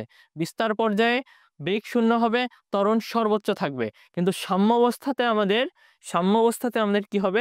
সাম্যাবস্থাতে আমাদের বেগ সর্বোচ্চ থাকবে, কিন্তু ত্বরণ এখানে আমাদের 0 হয়ে যাবে। ত্বরণও আমাদের এখানে 0 হয়ে যাবে। এটাই হচ্ছে আমাদের মেইন বিষয়। আর এখানে দেখো একটা জিনিস বোঝানো হয়েছে যে এখানে y, মানে সরণ ঘটছে যখন এইদিকে, তখন কিন্তু তার ত্বরণটা ঘটছে তার উল্টা দিকে। অর্থাৎ এখানে a সমানুপাতিক -y, এই যে এই ফর্মুলাতে যাচ্ছে। এটাই কি আমাদের সেই আগেকার যে আমাদের SHM এর মূল শর্ত, সেটা কি মানে পালন করছে না? সেটাই তো করছে যে a সমানুপাতিক -y। আমরা ওখানে দেখেছিলাম f সমানুপাতিক -y। f কে আমরা কিভাবে লিখতে পারি? ma। যদি এখানে ভর যদি আমাদের কনস্ট্যান্ট ধরে রাখি, তাহলে m টাকে যদি বাদ দেই, তাহলে এখানে থাকবে a সমানুপাতিক -y। তাহলে এই যে a সমানুপাতিক -y, এই বিষয়টাই আমাদের এখানে মেনে চলছে। তো আমরা এভাবে মনে রাখবো যে সাম্যাবস্থাতে দেখো আমাদের বেগ সর্বোচ্চ, বাট ত্বরণে হয়ে যাবে 0। আর এখানে আমরা দেখব, এখানে আমাদের বেগ সর্বনিম্ন বা 0, বাট এখানে ত্বরণ হয়ে যাচ্ছে আমাদের সর্বোচ্চ। দেখো সাম্যাবস্থায় যখন আমাদের বেগ সর্বোচ্চ হচ্ছে, এই কারণেই কিন্তু আমরা দেখেছিলাম যে সাম্যাবস্থাতে আমাদের গতিশক্তিও সর্বোচ্চ ছিল। এরপরে দেখি আমরা ওই গ্রাফ যেগুলো দেখেছিলাম সেটাতে যদি আবার একটু নিয়ে যাই, দেখো আমাদের যে সূত্রগুলো এসেছিল, আমরা দেখেছিলাম যে x equals to a sin omega t plus এখানে আমাদের যে আদি দশা, এটা কিসের সূত্র আমাদের? এটা আমাদের সরণের সূত্র ছিল। এই কারণে এটা হচ্ছে সরণ ভার্সেস সময়ের গ্রাফ। যেহেতু এখানে সাইন ত্রিকোণমিতিক অনুপাতটা আছে, তাই এটা আমাদের একটা সাইন গ্রাফ হয়ে যাচ্ছে। আর যখন আমরা এখানে আদি দশাকে π/2 ধরে নিব, অর্থাৎ বিস্তারে ধরে নিব, অর্থাৎ বিস্তার থেকে তার হচ্ছে গতিটা শুরু হবে ধরে নিব, তখন সেটা আমাদের cos হয়ে যায়। আমরা সেটাও দেখেছিলাম, তখন সেটা আমাদের cos হয়ে যায়। এই কারণে এটা একটা কোসাইনের গ্রাফ বা এটা একটা cos-এর গ্রাফ। এটা একটা cos-এর গ্রাফ। যখন আমরা সামনে আরো আগাবো, তখন দেখো এটা হচ্ছে আমাদের বেগ ভার্সেস সময়। অর্থাৎ বেগের যে সূত্রটা আমরা জানতাম e omega cos omega t plus এই যে আমাদের আদি দশা, এটা দেখো এটা আমাদের cos, এটা হচ্ছে আমাদের cos মানে অর্থাৎ কোসাইনের যেটা সূত্র ছিল সেটা, কোসাইনের যেটা সূত্র ছিল সেটা। এই কারণে এখানে আমাদের কোসাইনের গ্রাফ চলে আসছে। এই কারণে আমাদের এখানে কোসাইনের গ্রাফ চলে আসছে। যখন আমরা আবার ত্বরণের কাছে যাব, দেখো আমরা যে ত্বরণের সূত্রটা প্রমাণ করে আসলাম, a is equals to minus omega square a sign omega t plus যে আদি দশা। তাহলে দেখো এখানে আমাদের সাইন আছে, এখানে আমাদের সাইন আছে, কিন্তু সাইনের আগে একটা নেগেটিভ সাইন আছে। সাইনের আগে আমাদের একটা নেগেটিভ আছে, এর মানে সেটা আমাদের নেগেটিভ যেটা সাইনের গ্রাফ সেটা নির্দেশ করছে। তাহলে নেগেটিভ সাইনের গ্রাফ সেটা নির্দেশ করছে। এই কারণে ত্বরণ ভার্সেস সময়ের গ্রাফটা আমরা দেখতে পাচ্ছি নেগেটিভ সাইন আকারে আছে। এরপরে যদি আমরা যাই, সেটা হচ্ছে এই যে গতিশক্তি ভার্সেস সময়। গতিশক্তির আমরা কিন্তু জেনে এসেছি যে গতিশক্তি EK is equals to half of M V square, এরকম half of M V square. এখন এই যে ভি, তাহলে আমরা জানতাম ইকে ইজ ইকুয়ালস টু কিন্তু EK is equals to half of M V square. এখন ভি এর বদলে আমরা কি জানতাম? V is equals to A omega cos omega T, A omega cos omega T. V is equals to আমরা কি জানতাম? ভি ইজ ইকুয়ালস টু জানতাম, দেখি ভি ইজ ইকুয়ালস টু হচ্ছে আমাদের এ ওমেগা কজ ওমেগা টি। মানে যে এ ওমেগা কজ ওমেগা টি, এই ভি এর মান যখন আমরা এখানে বসাই দিচ্ছি, ভি এর মান বসাই দিলেই কিন্তু আমরা এই সূত্রটা পেয়ে যাচ্ছি যে E K is equals to half of K A square cos square omega T, omega T আর এখানে প্লাস হচ্ছে যদি আদি দশা থাকে। দেখো V is equals to A omega cos omega T যদি আমি এখানে বসাই দেই, তাহলে আমার থাকছে হাফ অফ এম, এখানে আমাদের এ স্কোয়ার, আবার এখানে ওমেগা স্কোয়ার, আবার কজ স্কোয়ার ওমেগা টি, আর এখানে থাকছে আমাদের আদি দশা, এখানে থাকছে আমাদের আদি দশা। এই যে এম ওমেগা স্কোয়ার, এই যে এম ওমেগা স্কোয়ার মিলে কিন্তু আমি এখানে নিয়ে আসছি টি। তাহলে এটাই হচ্ছে এই সূত্রের প্রতিপাদন। তো আমরা এই সূত্রের প্রতিপাদনটা এখানে আমাদের কোনো দরকারই নাই, আমরা খালি এই সূত্রটা মনে রাখবো যে E K is equals to আমরা লিখতে পারি যে E K is equals to half of K A square cos square omega T, তার সাথে যদি আদি দশা থাকে তাহলে সেটা। বাট এই যে কোণের মান, এটা পুরাটা অল টাইম মাথায় রাখবো, এটা থাকবে আমাদের রেডিয়ান এককে, এটা থাকবে আমাদের রেডিয়ান এককে, এটা থাকবে আমাদের রেডিয়ান এককে। তাহলে আমরা দেখলাম আমাদের যেটা মেইন সূত্র ছিল E K is equals to half of M V square, এখানে ভি এর বদলে আমাদের সেই যে বেগের যে সূত্রটা ছিল এটা, সেটা এখানে বসাই দিচ্ছি। সেখানে আমরা এই যে পুরা বড় সূত্র সেটা আসছে, আমরা এম ওমেগা স্কোয়ারকে একসাথে কে আকারে লিখতে পারি, সেটা এখানে বসাই দিলাম, বিধায় এই পুরা সূত্রটা চলে আসলো। এখন এটার আমরা গ্রাফটা যদি একটু দেখি, গ্রাফটা হবে এই যে এরকম ভাবে। অর্থাৎ এখানে যে সর্বোচ্চ হচ্ছে, যেটা আমাদের সাম্যাবস্থানে যখন গতিশক্তিটা সর্বোচ্চ, তখন আবার যখন t/4 এ আসবে, আবার যখন t/4 এ আসবে, তখন আবার সর্বনিম্ন হয়ে যাবে। যখন আবার t/2 তে আসবে, তখন আবার সেটা সর্বোচ্চ হয়ে যাবে। এভাবে চলতে থাকবে। মানে বিষয়টা হচ্ছে, যখন এটা যদি আমাদের সরল দোলক হয়, এটা যদি আমাদের সরল দোলক হয়, যখন এখানে আসবে, যখন এখানে আসবে, তখন কিন্তু 0 হয়ে যাচ্ছে। এইটুকু হচ্ছে আমাদের t/4। যখন আবার এখানে আসছে, যখন আবার এখানে আসছে, তখন কি হচ্ছে আমাদের t/2। যখন আবার এখানে যাবে, যখন আবার এই পাশে হচ্ছে বিস্তার পর্যায়ে যাবে, তখন সেটা হবে আমাদের 3t/4, তখন সেটা হবে আমাদের 3t/4। যখন আবার এখানে আসবে, তখন হবে আমাদের t। এই কারণে এখানে চলে আসছে, কিন্তু এখানে আবার দেখো চলে আসছে আমাদের সর্বোচ্চ মান, এখানে আবার চলে আসছে আমাদের সর্বোচ্চ মান। তাহলে এভাবে সবগুলো চলতে থাকবে। এটা হচ্ছে আমাদের গতিশক্তি ভার্সেস সময়।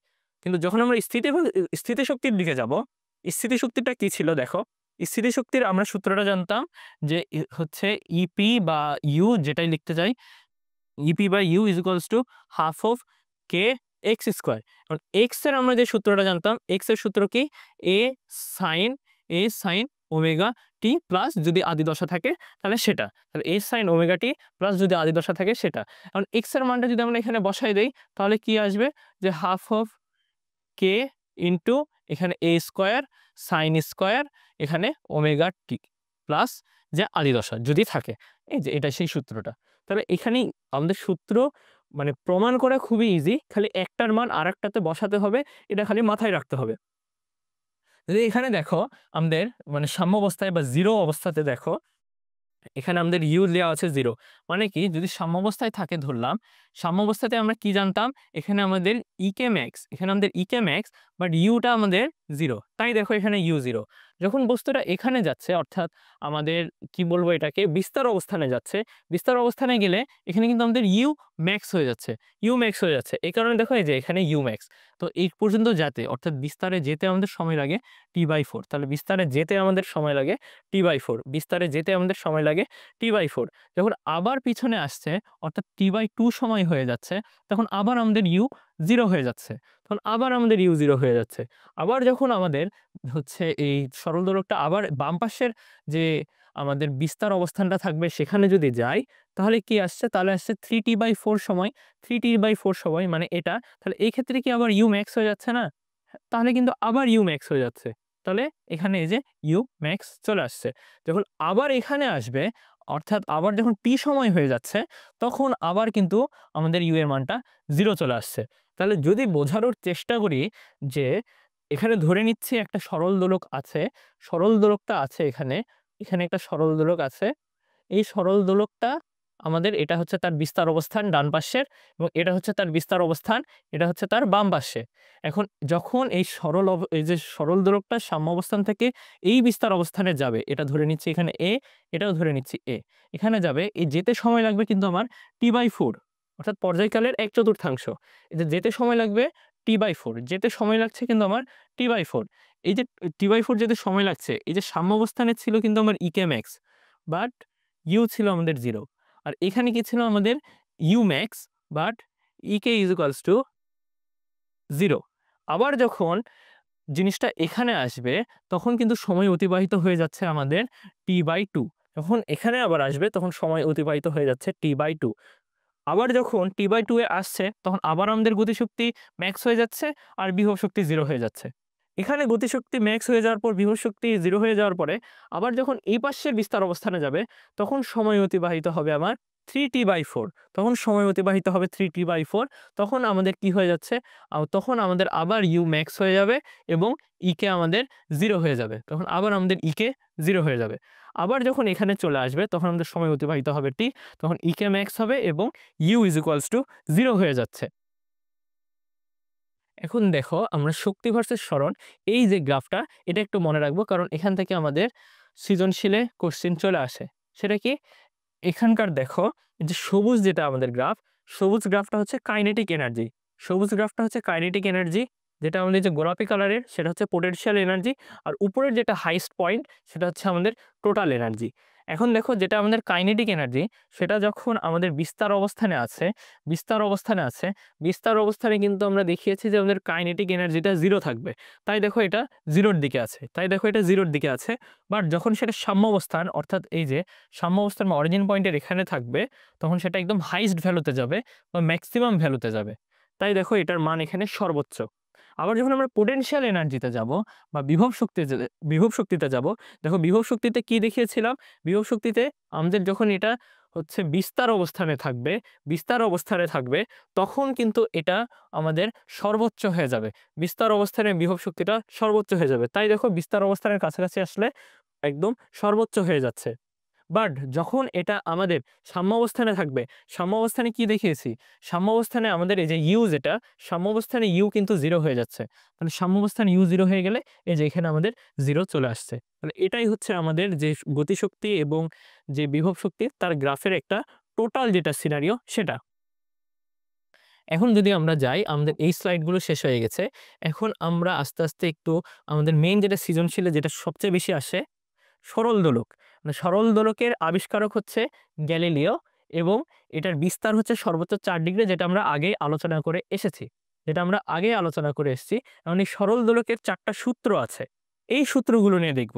দেখো প্রথম সূত্র যেটা, সেটার বিশেষ নাম হচ্ছে সমকাল সূত্র, সেটার বিশেষ নাম হচ্ছে সমকাল সূত্র।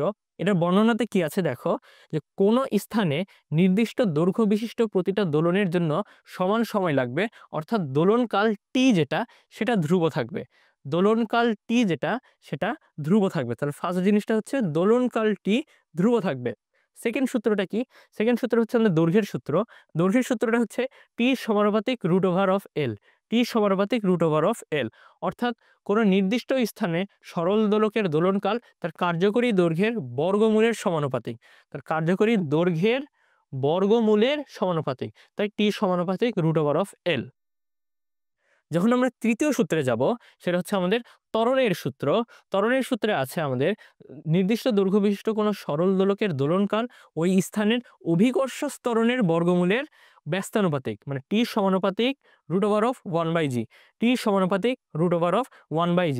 যদি জি বাড়ে তাহলে জি বাড়লে দোলনকাল কমবে। যদি জি বাড়ে তাহলে দোলনকাল কমবে।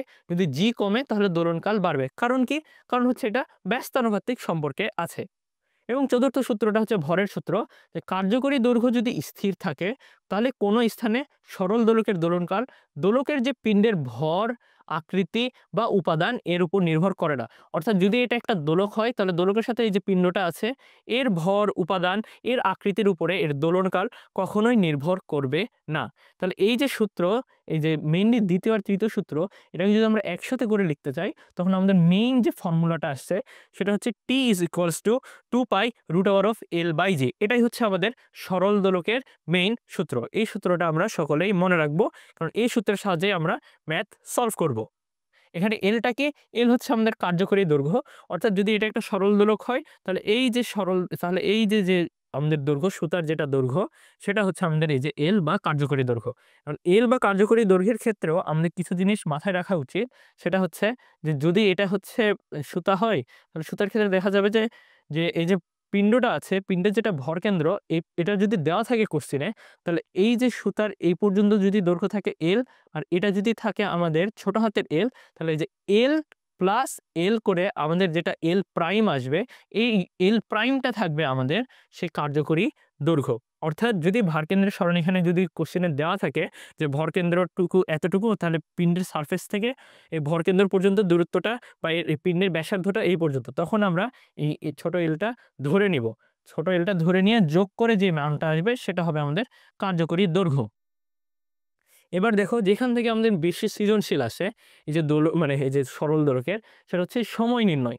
সময় নির্ণয় বিষয়টা আমরা কয়েকটা কথা লিখে রেখেছি। কথাগুলো একদম তোমরা যদি মাথায় রাখো, বারবার প্র্যাকটিস করো, তাহলে এই জিনিসটা তোমরা পেঁচায় ফেলবে না। অনেকে এটা পেঁচায় ফেলে, যে গোলমাল করে ফেলে, যে কোনটা সময় ধীরে, সময় দ্রুত চলে, সময় হারানো, সময় লাভ, বারবার এখানে অনেকে এলোমেলো করে ফেলে।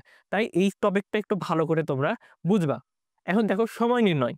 সময় নির্ণয় ফার্স্টে একটা জিনিস বুঝে নাও, যে সরল দোলক যেটা, সরল দোলক যখন একটা দোলন দেয়, সরল দোলকের একটা দোলন দেওয়া বলতে কি বোঝায়?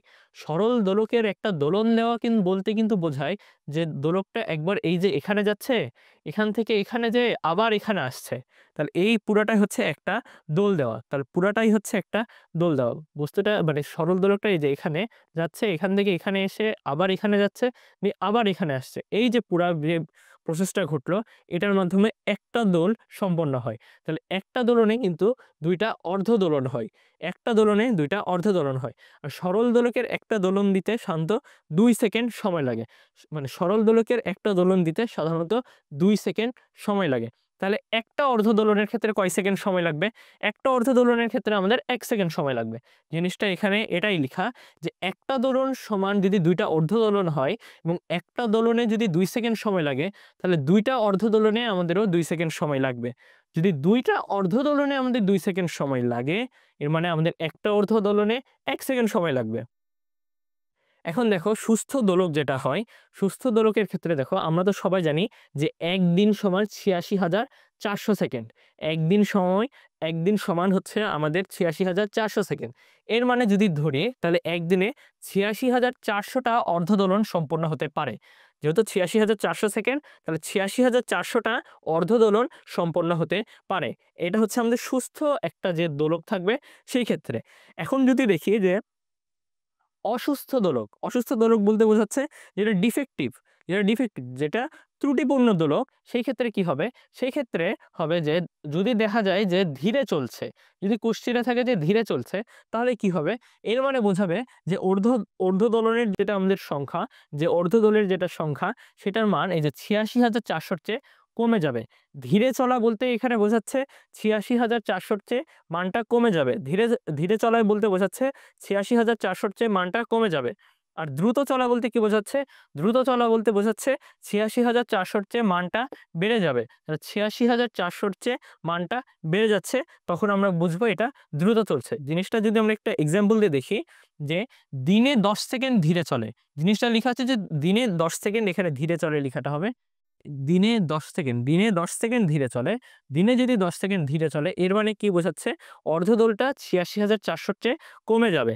তাহলে এখানে কি? মাইনাস হয়ে যাবে। তাহলে এখানে কি? ১০ মাইনাস হয়ে যাচ্ছে। যখন বলছি দ্রুত, মানে দিনে ১০ সেকেন্ড দ্রুত চলে, দিনে ১০ সেকেন্ড দ্রুত চলে, এর মানে ৮৬,৪০০ র সাথে আমি ১০ সেকেন্ড আরো এড করব। তাহলে ৮৬,৪০০ ১০ সেকেন্ড এটা আমাদের হয়ে যাবে।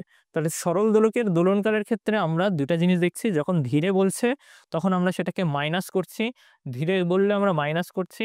যখনই আমাদের দ্রুত কথাটা উল্লেখ থাকবে তখন আমরা প্লাস করছি। তাহলে ধীরে বললে মাইনাস, দ্রুত করলে প্লাস। ধীরে বললে মাইনাস, দ্রুত করলে প্লাস। তাহলে আমরা আরেকবার বলি যে ধীরে যখন উল্লেখ থাকবে তখন আমরা এটাকে মাইনাস করছি, যখন দ্রুত উল্লেখ থাকবে তখন আমরা সেটাকে প্লাস করছি। এখন দেখো, অনেক সময় কোশ্চেনে ধীরে বা দ্রুত এটা বলবে না। কি বলবে? যে সময় লাভ বা সময় হারানো। তাহলে আমরা এটা মনে রাখবো যে যখন বলবে দ্রুত চলা, তখন আমরা বুঝবো যে এখানে সময় লাভ বোঝাচ্ছে। মানে সময় লাভ যা, দ্রুত চলাও তা। তাহলে দেখো, যদি বলে সময় লাভ, তখন কি হচ্ছে? সময় লাভ বলতে দ্রুত চলা। দ্রুত চলা মানে কি? আমাদের প্লাস বা যোগ করতে হচ্ছে। এর মানে সময় লাভ বলবে যখন, তখন আমরা প্লাস করে ফেলবো বা যোগ করে ফেলবো। যখন বলবে সময় হারানো, তখন আমরা বুঝবো যে ধীরে চলছে। যখন বলবে সময় হারানো, এর মানে দোলকটা ধীরে চলছে। এর মানে তখন আমরা কি করব? এর মানে তখন আমরা মাইনাস বা নেগেটিভ করে দিব। তখন আমরা মাইনাস করে দেব বা বাদ দিয়ে দিব। তাহলে দ্রুত চলা বলতে সময় লাভ বোঝায়, ধীরে চলা বলতে সময় হারানো বোঝায়। যদি পরের স্লাইডে আমরা যাই, সেটা কি? পরের স্লাইডে থাকছে হচ্ছে আমাদের যে ধীরে আর দ্রুতর যে আমাদের ম্যাথের যে সূত্রটা, সেটা কিভাবে কাজ করবে। ধরো আমাদের দিনে বলা থাকলো একদিনে আমাদের ৮৬,৪০০ সেকেন্ড হয়, সেটা সবাই জানি। কিন্তু যদি আমাদের ঘন্টায় বলে যে ঘন্টাতে এত সেকেন্ড ধীরে বা দ্রুত চলে, তো ঘন্টার ক্ষেত্রে আমরা সবাই জানি যে ১ ঘন্টা সমান ৩৬০০ সেকেন্ড। ১ ঘন্টা সমান ৩৬০০ সেকেন্ড। তাই এখানে আমাদের ৩৬০০টা আমরা এখানে বসাবো। তাহলে আমরা কোশ্চেনে দেখব যে দিনে আছে না ঘন্টায় আছে। কোশ্চেনে আমরা দেখব দিনে আছে না ঘন্টায় আছে। দিনে না ঘন্টায় সেটা আমরা দেখার পরে আমরা এখানে যে ৮৬,৪০০ বসাবো না ৩৬০০ বসাবো সেটা। তারপরে কি হবে? তারপরে এই যে আমাদের টি প্রাইম ইকুয়ালস টু আমরা লিখব যে 2 ইনটু, এখানে 2 টা কি? এখানে 2 টা হচ্ছে আমাদের যেটা নরমাল যেটা দোলক, সেটার ক্ষেত্রে আমরা কি জানতাম? পর্যায়কাল হচ্ছে 2 সেকেন্ড। সেটা এখানে বসিয়েছি। তাহলে এটা হচ্ছে আমাদের নরমাল দোলকের যেটা পর্যায়কাল, সেটা হচ্ছে 2 সেকেন্ড। আমরা সেটা বসালাম। গুণ, আমরা কি এখন দিনে নির্ণয় করছি না ঘন্টায় নির্ণয় করছি সেটা দেখব। সেই হিসাবে আমরা সেকেন্ডের মানটা বসাবো। ডিভাইডেড বাই ওই যে সেকেন্ডের মান সেটা থাকবে মাইনাস এই যে এক্স। আমরা কি বলেছি? ধীরে যখন বলবে, ধীরে বলা মানে কি? এই যে দেখো, ধীরে বলা মানে কি? ধীরে যখন বলবে, ধীরে বলা মানে মাইনাস, ধীরে বলা মানেই মাইনাস, ধীরে বলা মানেই মাইনাস। আর ধীরে বলতে কি বোঝায়? আরেকটা জিনিস, সময় হারানো। তাহলে সময় হারানো যা, ধীরে চলাও তা। সময় হারানো বা ধীরে চলা বললে আমরা মাইনাস করব। তাই দেখো আমাদের সূত্রে কিন্তু মাইনাস চলে এসেছে। মাইনাস চলে এসেছে।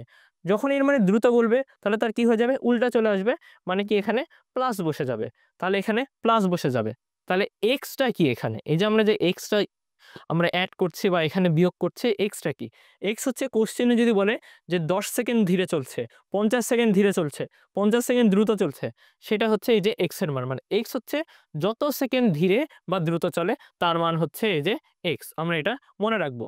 ধীরের ক্ষেত্রে সাধারণত দেখা যায় যে যখন আমাদের যে কোনো সরল দোলক যদি বলে যে এত সেকেন্ড ধীরে চলছে, তখন তার যে নির্ণেয় বা পরিবর্তন হয়ে যে আমার যে দোলনকালটা আসবে বা পর্যায়কাল আসবে, সেটা সাধারণত ২ সেকেন্ডের চেয়ে বড় হয়ে যায়। আর যখন দেখব যে কোনো কিছু বলছে দ্রুত, কোনো কিছু বলছে যে আমাদের দ্রুত যাচ্ছে, মানে সরল দোলকটা দ্রুত দোল খাচ্ছে বা দিনে এত সেকেন্ড দ্রুত দোল খাচ্ছে, তখন সেখানে আমরা দেখব যে আমাদের যেটা পরিবর্তিত যে আমাদের দোলনকাল থাকবে সেটা সেই 2 সেকেন্ডের চেয়ে কমে যাবে। সেটা আমাদের 2 সেকেন্ডের চেয়ে কমে যাবে। তাহলে আমরা এই বিষয়টাই ক্লিয়ার হলাম যে ধীরের ক্ষেত্রে আমাদের মাইনাস হচ্ছে, দ্রুতর ক্ষেত্রে আমাদের প্লাস হচ্ছে। এখন দেখি আমরা কয়েকটা কোয়েশ্চেন সলভ করি। দেখো কোয়েশ্চেন সলভে ফার্স্টেই কিন্তু সে আমাদের গ্রাফের অঙ্কটা চলে আসছে, যেটা আমাদের শক্তির গ্রাফ। এর গ্রাফটা কিন্তু তোমাদের খুবই পরিচিত এখন। এই যে দেখো উপরের যেটা সেটা হচ্ছে আমাদের গতিশক্তি, উপরের যেটা সেটা আমাদের গতিশক্তি, নিচের যেটা সেটা আমাদের বিভব শক্তি, আর এই যে এটা এই টোটালটা এটা হচ্ছে আমাদের টোটাল শক্তি বা মোট শক্তি। এখন দেখো এখানে আমাদের দেওয়া আছে -12 সেন্টিমিটার, -12 সেন্টিমিটার। এটা হচ্ছে আমাদের দেখো 2 পাশে যেহেতু আছে মানে বোঝাচ্ছে, আর এটা যেহেতু হাইয়েস্ট ভ্যালু, এখানে পজিটিভ আর এখানে নেগেটিভ আছে। এর মানে আমরা এই উদ্দীপক থেকে বুঝে নিব এটা হচ্ছে আমাদের বিস্তার। তাহলে উদ্দীপক থেকে বুঝে নিব যে এটা হচ্ছে আমাদের বিস্তার। এখন যদি এটা বিস্তার হয়, আর এখানে আমাদের আরেকটা সরণ দেওয়া আছে। এখানে দেখো যদি আমরা পিকচারটাকে একটু বড় করতে চাই, যে এখানে যদি দেখো যে এখানে আমাদের আরেকটা সরণ দেওয়া আছে সেটা হচ্ছে 4 সেন্টিমিটার। তাহলে এখানে সরণ দেওয়া আছে আমাদের 4 সেন্টিমিটার, আর এটা হচ্ছে আমাদের বিস্তার, এটা হচ্ছে 12 সেন্টিমিটার। এটা আমরা জেনে নিলাম। এখন দেখো যে এ বিন্দুতে গতিশক্তি আর বিভব শক্তি সমান। এখানে বলছে এ বিন্দুতে কোণাটার সরণ নির্ণয় করছি। কারণ এই বিন্দুটাতে দেখো একদম বিভব শক্তি আর গতিশক্তির মিডল পয়েন্টে। কারণ এই জিনিসগুলো তোমাদেরকে মানে গ্রাফ দেখে বুঝতে হবে যে এটা মিডল পয়েন্ট বা এখানে আমাদের গতিশক্তি আর বিভব শক্তিটা সমান হবে। এটা আমাদেরকে গ্রাফ দেখে বুঝতে হবে।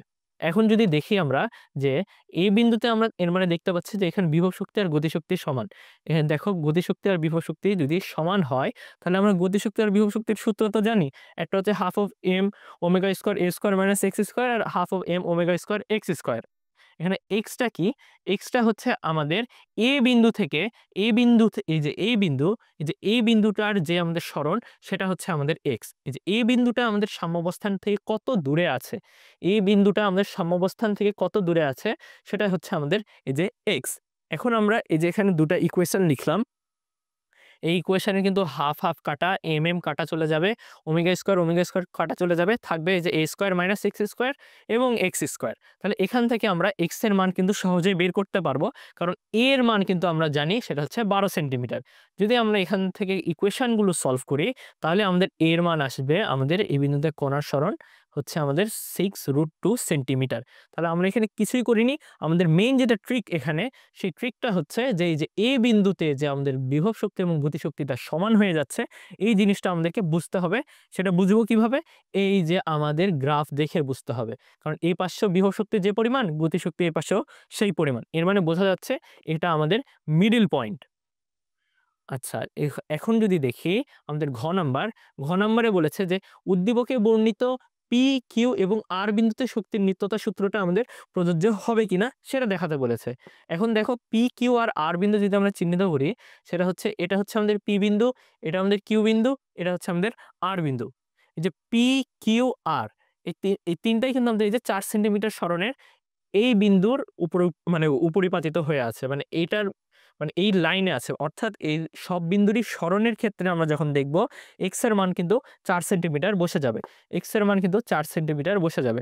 এখন যদি দেখো যে আমাদের কিন্তু টোটাল শক্তিটা কোশ্চেনে দেওয়া আছে।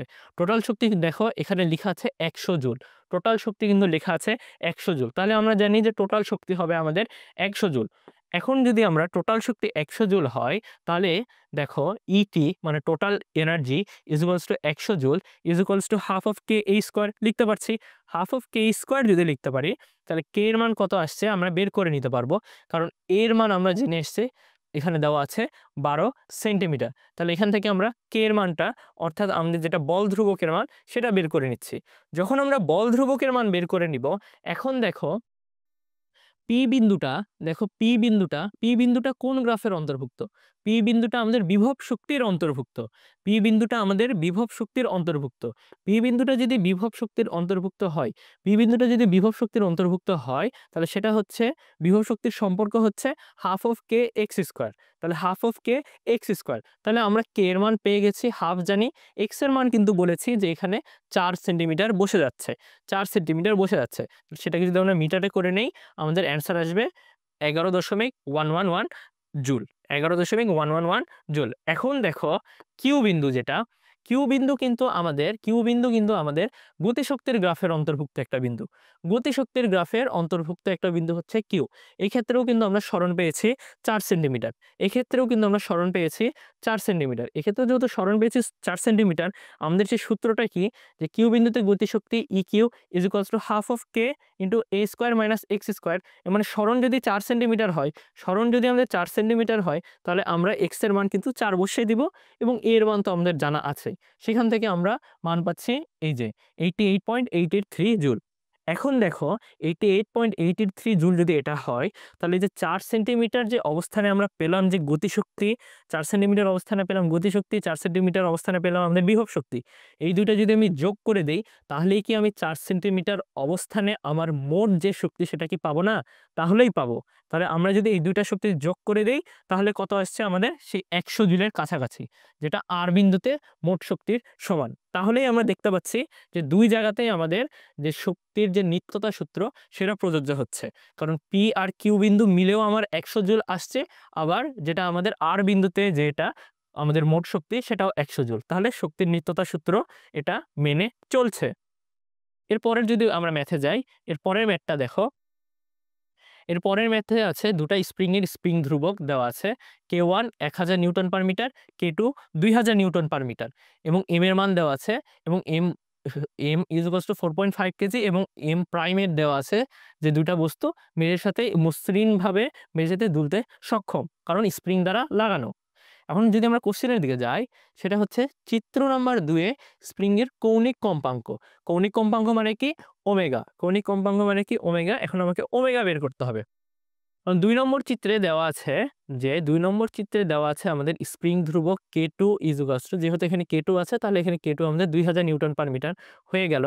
এটা যেহেতু m ভরের বস্তু, তাহলে m ইজ ইকুয়ালস টু কত আমাদের? 4.5 কেজি। এই যে আমরা এই উদ্দীপক থেকে পেয়ে গেছি। তাহলে আমাদেরকে এখন কি করতে হবে? খালি কৌণিক কম্পাঙ্ক বের করতে হবে। খুবই ইজি। আমরা কি জানতাম? K ইজ ইকুয়ালস টু কি? m omega square. K is equals to m omega square. K is equals to যদি m ওমেগা স্কয়ার হয়, K ইজ ইকুয়ালস টু যদি m ওমেগা স্কয়ার হয়, তাহলে কি আমরা কি এখান থেকে বের করতে পারবো না ওমেগা? অবশ্যই পারবো।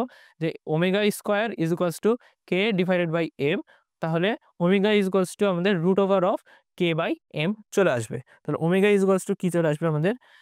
Root over of K by m। দেখো আমাদের সেটাই এখানে আছে। তাহলে এখানে আমরা খালি মানগুলো বসাই দিয়ে আমাদের আসবে 21.08 রেডিয়ান পার সেকেন্ড। ঘ নাম্বারে দেখো আমাদের এম প্রাইমের মান এখানে দেওয়া ছিল না, কিন্তু এখন সেটাও দিয়ে দিল। M prime is equals to যদি 1 কেজি হয়, তাহলে উদ্দীপকের 1 নম্বর আর 3 নম্বর চিত্রের স্প্রিংগুলোর পর্যায়কাল সমান হবে কিনা। দেখো যে 1 নম্বর আর 3 নম্বরের ক্ষেত্রে যখনই আমি বলেছি যে স্প্রিং এর এরকম দুইটা স্প্রিং ধ্রুবক থাকবে, তখনই সেটা আমাদের সেই যে স্প্রিং এর যে সংযোগ, সেটা শ্রেণীতে না সমান্তরালে সেটা আমাদেরকে নির্ণয় করতে হবে। শ্রেণীতে না সমান্তরালে সেটা যদি নির্ণয় করি, দেখো যে 3 নম্বর চিত্রে দুটা স্প্রিং পাশাপাশি আছে, মাঝখানে কি কোনো বস্তু আছে? মাঝখানে কিন্তু কোনো বস্তু নাই। এর মানে বোঝাচ্ছে এই দুইটা কিন্তু আমাদের কিসে আছে? এই দুইটা আমাদের শ্রেণীতে আছে। তাহলে এই দুইটা কিন্তু আমাদের শ্রেণীতে আছে। বাট যখন আমরা 1 নম্বর চিত্রে দেখব, এখানে একটা মাঝখানে বস্তু চলে এসেছে, এর মানে এটা হচ্ছে আমাদের একটা সমান্তরাল সংযোগ। তাহলে 1 নম্বর চিত্র সমান্তরাল সংযোগ, আর 3 নম্বর চিত্র একটা শ্রেণী সংযোগ। এখন দেখো প্রথম ক্ষেত্রে যদি দেখি, চিত্র নাম্বার 1 এর ক্ষেত্রে দেখি, সমান্তরাল সংযোগের ক্ষেত্রে সূত্রটা কি? দুইটা খালি স্প্রিং ধ্রুবক আমার যোগ হয়ে যাবে। দুটা স্প্রিং ধ্রুবক যোগ হয়ে গেলে আমরা তুল্য স্প্রিং ধ্রুবক পাবো। যদি যোগ করে দেই, তাহলে আসছে আবার 3000 newton per metre. 3000 newton per মিটারের সাথে আমার এখানে বস্তুর ভর দেওয়া আছে। আমরা কিন্তু আরেকটা সূত্র জেনেছিলাম স্প্রিং এর। সেই স্প্রিং এর সূত্রটা কি ছিল? যে T is equals to 2 pi root over of m by K. যদি বস্তুর ভর এবং স্প্রিং ধ্রুবক দেওয়া থাকে, তাহলে পর্যায়কাল হচ্ছে আমাদের সূত্রটা কি থাকবে? পর্যায়কালের সূত্র হবে এটা, যে T is equals to 2 pi root over of m by K. এখন যদি আমরা দেখি যে এখানে যদি টি বের করতে চাই, 2 পাই পেয়ে গেলাম। m এর মান তো আমরা জানি, m এর মান এই ক্ষেত্রে হচ্ছে একটাই বস্তু আছে, সেটা কি? সেটা হচ্ছে আমাদের m, যেটার মান হচ্ছে 4.5, আর কেপি এর মান তো আমরা পেয়ে গেছি, সেটা হচ্ছে 3000। মান বসাই দিলে আমার আসছে 0.2433 সেকেন্ড। যদি আমরা তৃতীয় চিত্রতে যাই, তৃতীয় চিত্রতে দেখো পাশাপাশি আছে, মানে শ্রেণীতে আছে। শ্রেণীতে থাকলে কি হবে, ইনভার্স করে যোগ হয়ে যাবে। শ্রেণীতে থাকলে ইনভার্স করে যোগ হয়ে যাবে। তাহলে সেটাই আমরা করলাম। তাহলে মান আসছে তার তুল্য যেটা আমাদের স্প্রিং ধ্রুবক সেটা হবে 666.67 নিউটন পার মিটার। এখানে আমরা এই যে KS অর্থাৎ সিরিজের ক্ষেত্রে যেটা আমাদের তুল্য স্প্রিং ধ্রুবক সেটার মান এই যে এখানে বসাই দেব, এবং আমরা M প্রাইম অর্থাৎ এখানে যেহেতু একটাই বস্তু আছে, এখানে একটাই বস্তু আছে, সেটা কি, সেটা হচ্ছে M প্রাইম। আর M প্রাইমের মান দেওয়া আছে 1 কেজি, এখানে M প্রাইমের মান দেওয়া আছে 1 কেজি, তাই আমরা এখানে 1 বসিয়ে দেব। দিয়ে আমরা এখান থেকে পর্যায়কালটা বের করব। পর্যায়কালের মান কত আসছে, 0.2433 সেকেন্ড। অর্থাৎ দেখা যাচ্ছে এখানেও পর্যায়কাল যেটা, এখানেও পর্যায়কাল সেটা, এর মানে পর্যায়কালটা আমাদের সমান হয়ে যাচ্ছে। এভাবে আমরা ম্যাথটা শেষ করব। এরপর আমাদের লাস্ট যেটা ম্যাথ সেটা আসবে। লাস্ট ম্যাথটা কি, এটা সে আমাদের সরল দোলকের ম্যাথ। সরল দোলকের ম্যাথ হচ্ছে একটি সেকেন্ড দোলককে পাহাড়ের পাদদেশ থেকে চূড়ায় নিয়ে যাওয়া হলে দিনে 50 সেকেন্ড সময় হারায়। দেখো এখানে সময় হারায়, এটা কিন্তু দ্রুত বা ধীরে বলা নাই, এখানে দেওয়া হচ্ছে 50 সেকেন্ড সময় হারায়। তাহলে পৃথিবীর ব্যাসার্ধ 6400 কিলোমিটার এবং অভিকর্ষ স্তর 9.8 মিটার পার সেকেন্ড স্কোয়ার। গ নম্বরে বলা আছে উদ্দীপকের পাহাড়ের চূড়ায় সরল দোলকের এখন দোলন কাল নির্ণয় করতে বলছে, অর্থাৎ আমাকে টি প্রাইম নির্ণয় করতে হবে। টি প্রাইম যদি নির্ণয় করি, এখানে দেখো সময় হারাই লেখা আছে। সময় হারাই মানে কি, এখানে আমাকে মাইনাস করতে হবে। সময় হারাই মানে কি, সময় হারাই মানে আমাকে মাইনাস করতে হবে। যদি সময় লাভ বলতো তাহলে আমরা সেটাকে প্লাস করতাম, হারাই মানে আমাদের এখানে মাইনাস করতে হবে। তাহলে দেখো একটা জিনিস লিখে দিই, যদি হারাই মানে আমাদের মাইনাস করতে হবে, হারাই মানে মাইনাস, আর হচ্ছে লাভ মানে প্লাস। হারাই মানে মাইনাস আর লাভ মানে হয়ে যাবে আমাদের প্লাস। দেখো যদি এখানে হারাই তাহলে মাইনাস, এর মানে এক্স এর মানটা কত চলে আসবে, এক্স ইকুয়ালস টু যেহেতু 50 সেকেন্ড, আমরা এক্স এর মান 50 দিয়ে দিব।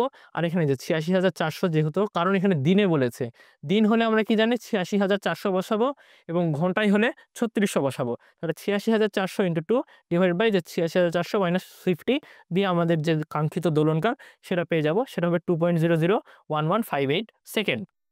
এখন দেখো কি কৌশল অবলম্বন করলে দোলকটি পাহাড়ের চূড়ায়ও সেকেন্ড দোলকের ন্যায় আচরণ করবে। সেকেন্ড দোলকের ন্যায় আচরণ করবে অর্থাৎ কি বোঝাচ্ছে, আমাদের সেকেন্ড হচ্ছে যে দোলকটা থাকে, সেকেন্ড দোলকের কিন্তু আমাদের দোলনকাল আমরা জানি সেটা 2 সেকেন্ড হয়, কিন্তু আমরা ফার্স্টে এখানে তার মানে কি তাহলে পরিবর্তন করতে পারবো। যেহেতু পাহাড়ের চূড়াতে আমরা যাচ্ছি, এখন পাহাড়ের চূড়াতে গেলে আমরা সেখানে আমাদের যে দোলনকাল সেটা কিন্তু পরিবর্তিত হতে পারে। পাহাড়ের চূড়াতে গেলে দোলনকাল পরিবর্তিত হতে পারে, কারণ এখানে আমাদের অভিকর্ষ ত্বরণের ব্যাপারটা আসবে। কারণ এখানে আমাদের অভিকর্ষ ত্বরণের ব্যাপারটা আসবে। এখন যদি আমরা অভিকর্ষ ত্বরণের ব্যাপারটাকে এখানে উপেক্ষা করতে চাই বা এটাকে যদি অ্যাডজাস্ট করতে চাই, তাহলে আমরা কোনটাকে পরিবর্তন করতে পারবো। আমরা তার অভিকর্ষ ত্বরণকে তো আমরা পরিবর্তন করতে পারবো না, কারণ সেটা তো আমাদের হাতে নাই, কারণ পাহাড়ের উচ্চতাতে চলে যাচ্ছে। তাহলে আমাদের হাতে আছে সুতার যে দৈর্ঘ্যটা থাকবে, আমরা কিন্তু সেটাকে কমাতে বাড়াতে পারি। আমরা এখানে সেই কাজটাই করব। তাহলে দেখো আমাদের যেটা হচ্ছে একটা নরমাল যে সরল দোলক থাকে, তার যেটা আমরা কার্যকরী দৈর্ঘ্য পাই সেটা হচ্ছে 0.99242943 মিটার। এক্ষেত্রে আমরা কিভাবে বের করেছি, এটা এই যে t = 2π√L/g, এই সূত্র দিয়ে আমরা এখান থেকে L এর মানটা বের করে নিয়ে এসেছি, এখানে t এর মানটা 2 বসিয়ে। তাহলে এখন ধরি পাহাড়ের চূড়ায় সঠিক সময় পেতে হলে, পাহাড়ের চূড়ায় যদি আমরা সঠিক সময় পাই, সেটার জন্য আমাদেরকে কার্যকরী দৈর্ঘ্য হতে হবে আমাদের L প্রাইম। সেটা ধরছি আমাদের কার্যকরী দৈর্ঘ্য হবে, এই যে কার্যকরী দৈর্ঘ্য দেখো এখানে লেখা আছে, এই কার্যকরী দৈর্ঘ্য হতে হবে আমাদের L প্রাইম। এখন যদি L প্রাইম হতে হয়, L প্রাইম হতে হলে আমাদেরকে কি করতে হবে, L প্রাইম হতে হলে আমাদেরকে সুতার দৈর্ঘ্যটাকে বাড়াতে হবে না কমাতে হবে, সেটা বের করতে হবে। তার আগে আমরা L প্রাইমটা যদি বের করতে পারি এই যে সম্পর্ক দিয়ে, কারণ আমরা এই যে টি প্রাইমটা গ থেকে পেয়েছি, টি প্রাইম গ থেকে জানা, টি আমাদের জানা, এল আমরা এখান থেকে বের করে এনেছি, তাহলে আমরা এল প্রাইম সহজেই সেই সম্পর্ক থেকে নিয়ে আসতে পারবো। তাহলে সেটা কি সম্পর্ক আসবে, আমরা যে দৈর্ঘ্যের সূত্রটা পড়েছিলাম, দৈর্ঘ্যের সূত্রটা কি ছিল, দৈর্ঘ্যের সূত্রটা ছিল যে টি সমানুপাতিক এল, টি সমানুপাতিক √L, অর্থাৎ T1 বাই হচ্ছে T1 ডিভাইডেড বাই হচ্ছে T2 is equals to √L1 divided by L2। এই যে এই সূত্রটাই আমাদের এখানে কাজে লাগছে, দেখো T prime divided by T, যে T prime divided by T is equals to root over of L divided by root over of L prime. এখান থেকে আমরা সহজে এল প্রাইমের মানটা বের করব।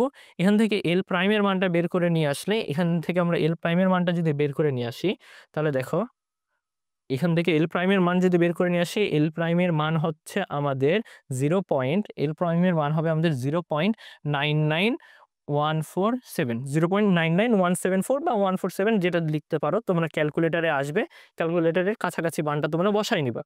তাহলে আমাদের এল প্রাইমের মানটা কত আসছে? 0.991794 মিটার। এখন দেখো এখান থেকে কিন্তু এই দৈর্ঘ্যের মানটা কম, এর মানে আমাকে দৈর্ঘ্যের মান কমাতে হবে। তোমরা চাইলে কোশ্চেনের অ্যান্সার এভাবে করতে পারো যে আমরা কতটুকু পরিমাণ কমাবো সেটা পার্সেন্টেজে দেখাতে পারো।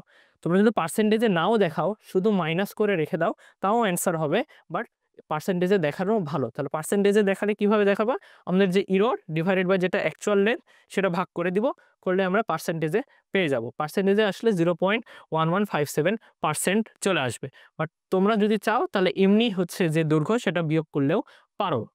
আচ্ছা, তাহলে এইভাবে আমাদের যে কোশ্চেনগুলো ছিল, কোশ্চেন সলভ করা শেষ হয়ে যাচ্ছে। তাহলে আমরা দেখলাম যে এই যে সরল দোলক বা এসএইচএম বা পর্যাবৃত্ত, এই যে অধ্যায়টা ছিল আমাদের, এই অধ্যায়ে মেইনলি কোশ্চেন কিরকম আসতে পারে? স্প্রিং থেকে আসতে পারে। তারপর যে আমাদের যে সরল দোলকের বা সরলছন্দিত স্পন্দন গতির যে কণা বিশিষ্ট যে বিভিন্ন বেগ, সরণ, ত্বরণ, এগুলোর যে সূত্র আছে, এগুলো নির্ণয় করতে দিতে পারে। আবার কি করতে পারে? এই যে সরল দোলকের যে সময় নির্ণয়ের ম্যাথ, সেটা দিতে পারে। সময় নির্ণয়ের ম্যাথ দেওয়ার সাথে সাথে আরেকটা যে টপিক থাকে, সেটা হচ্ছে আমাদের স্প্রিংয়ের দিকে।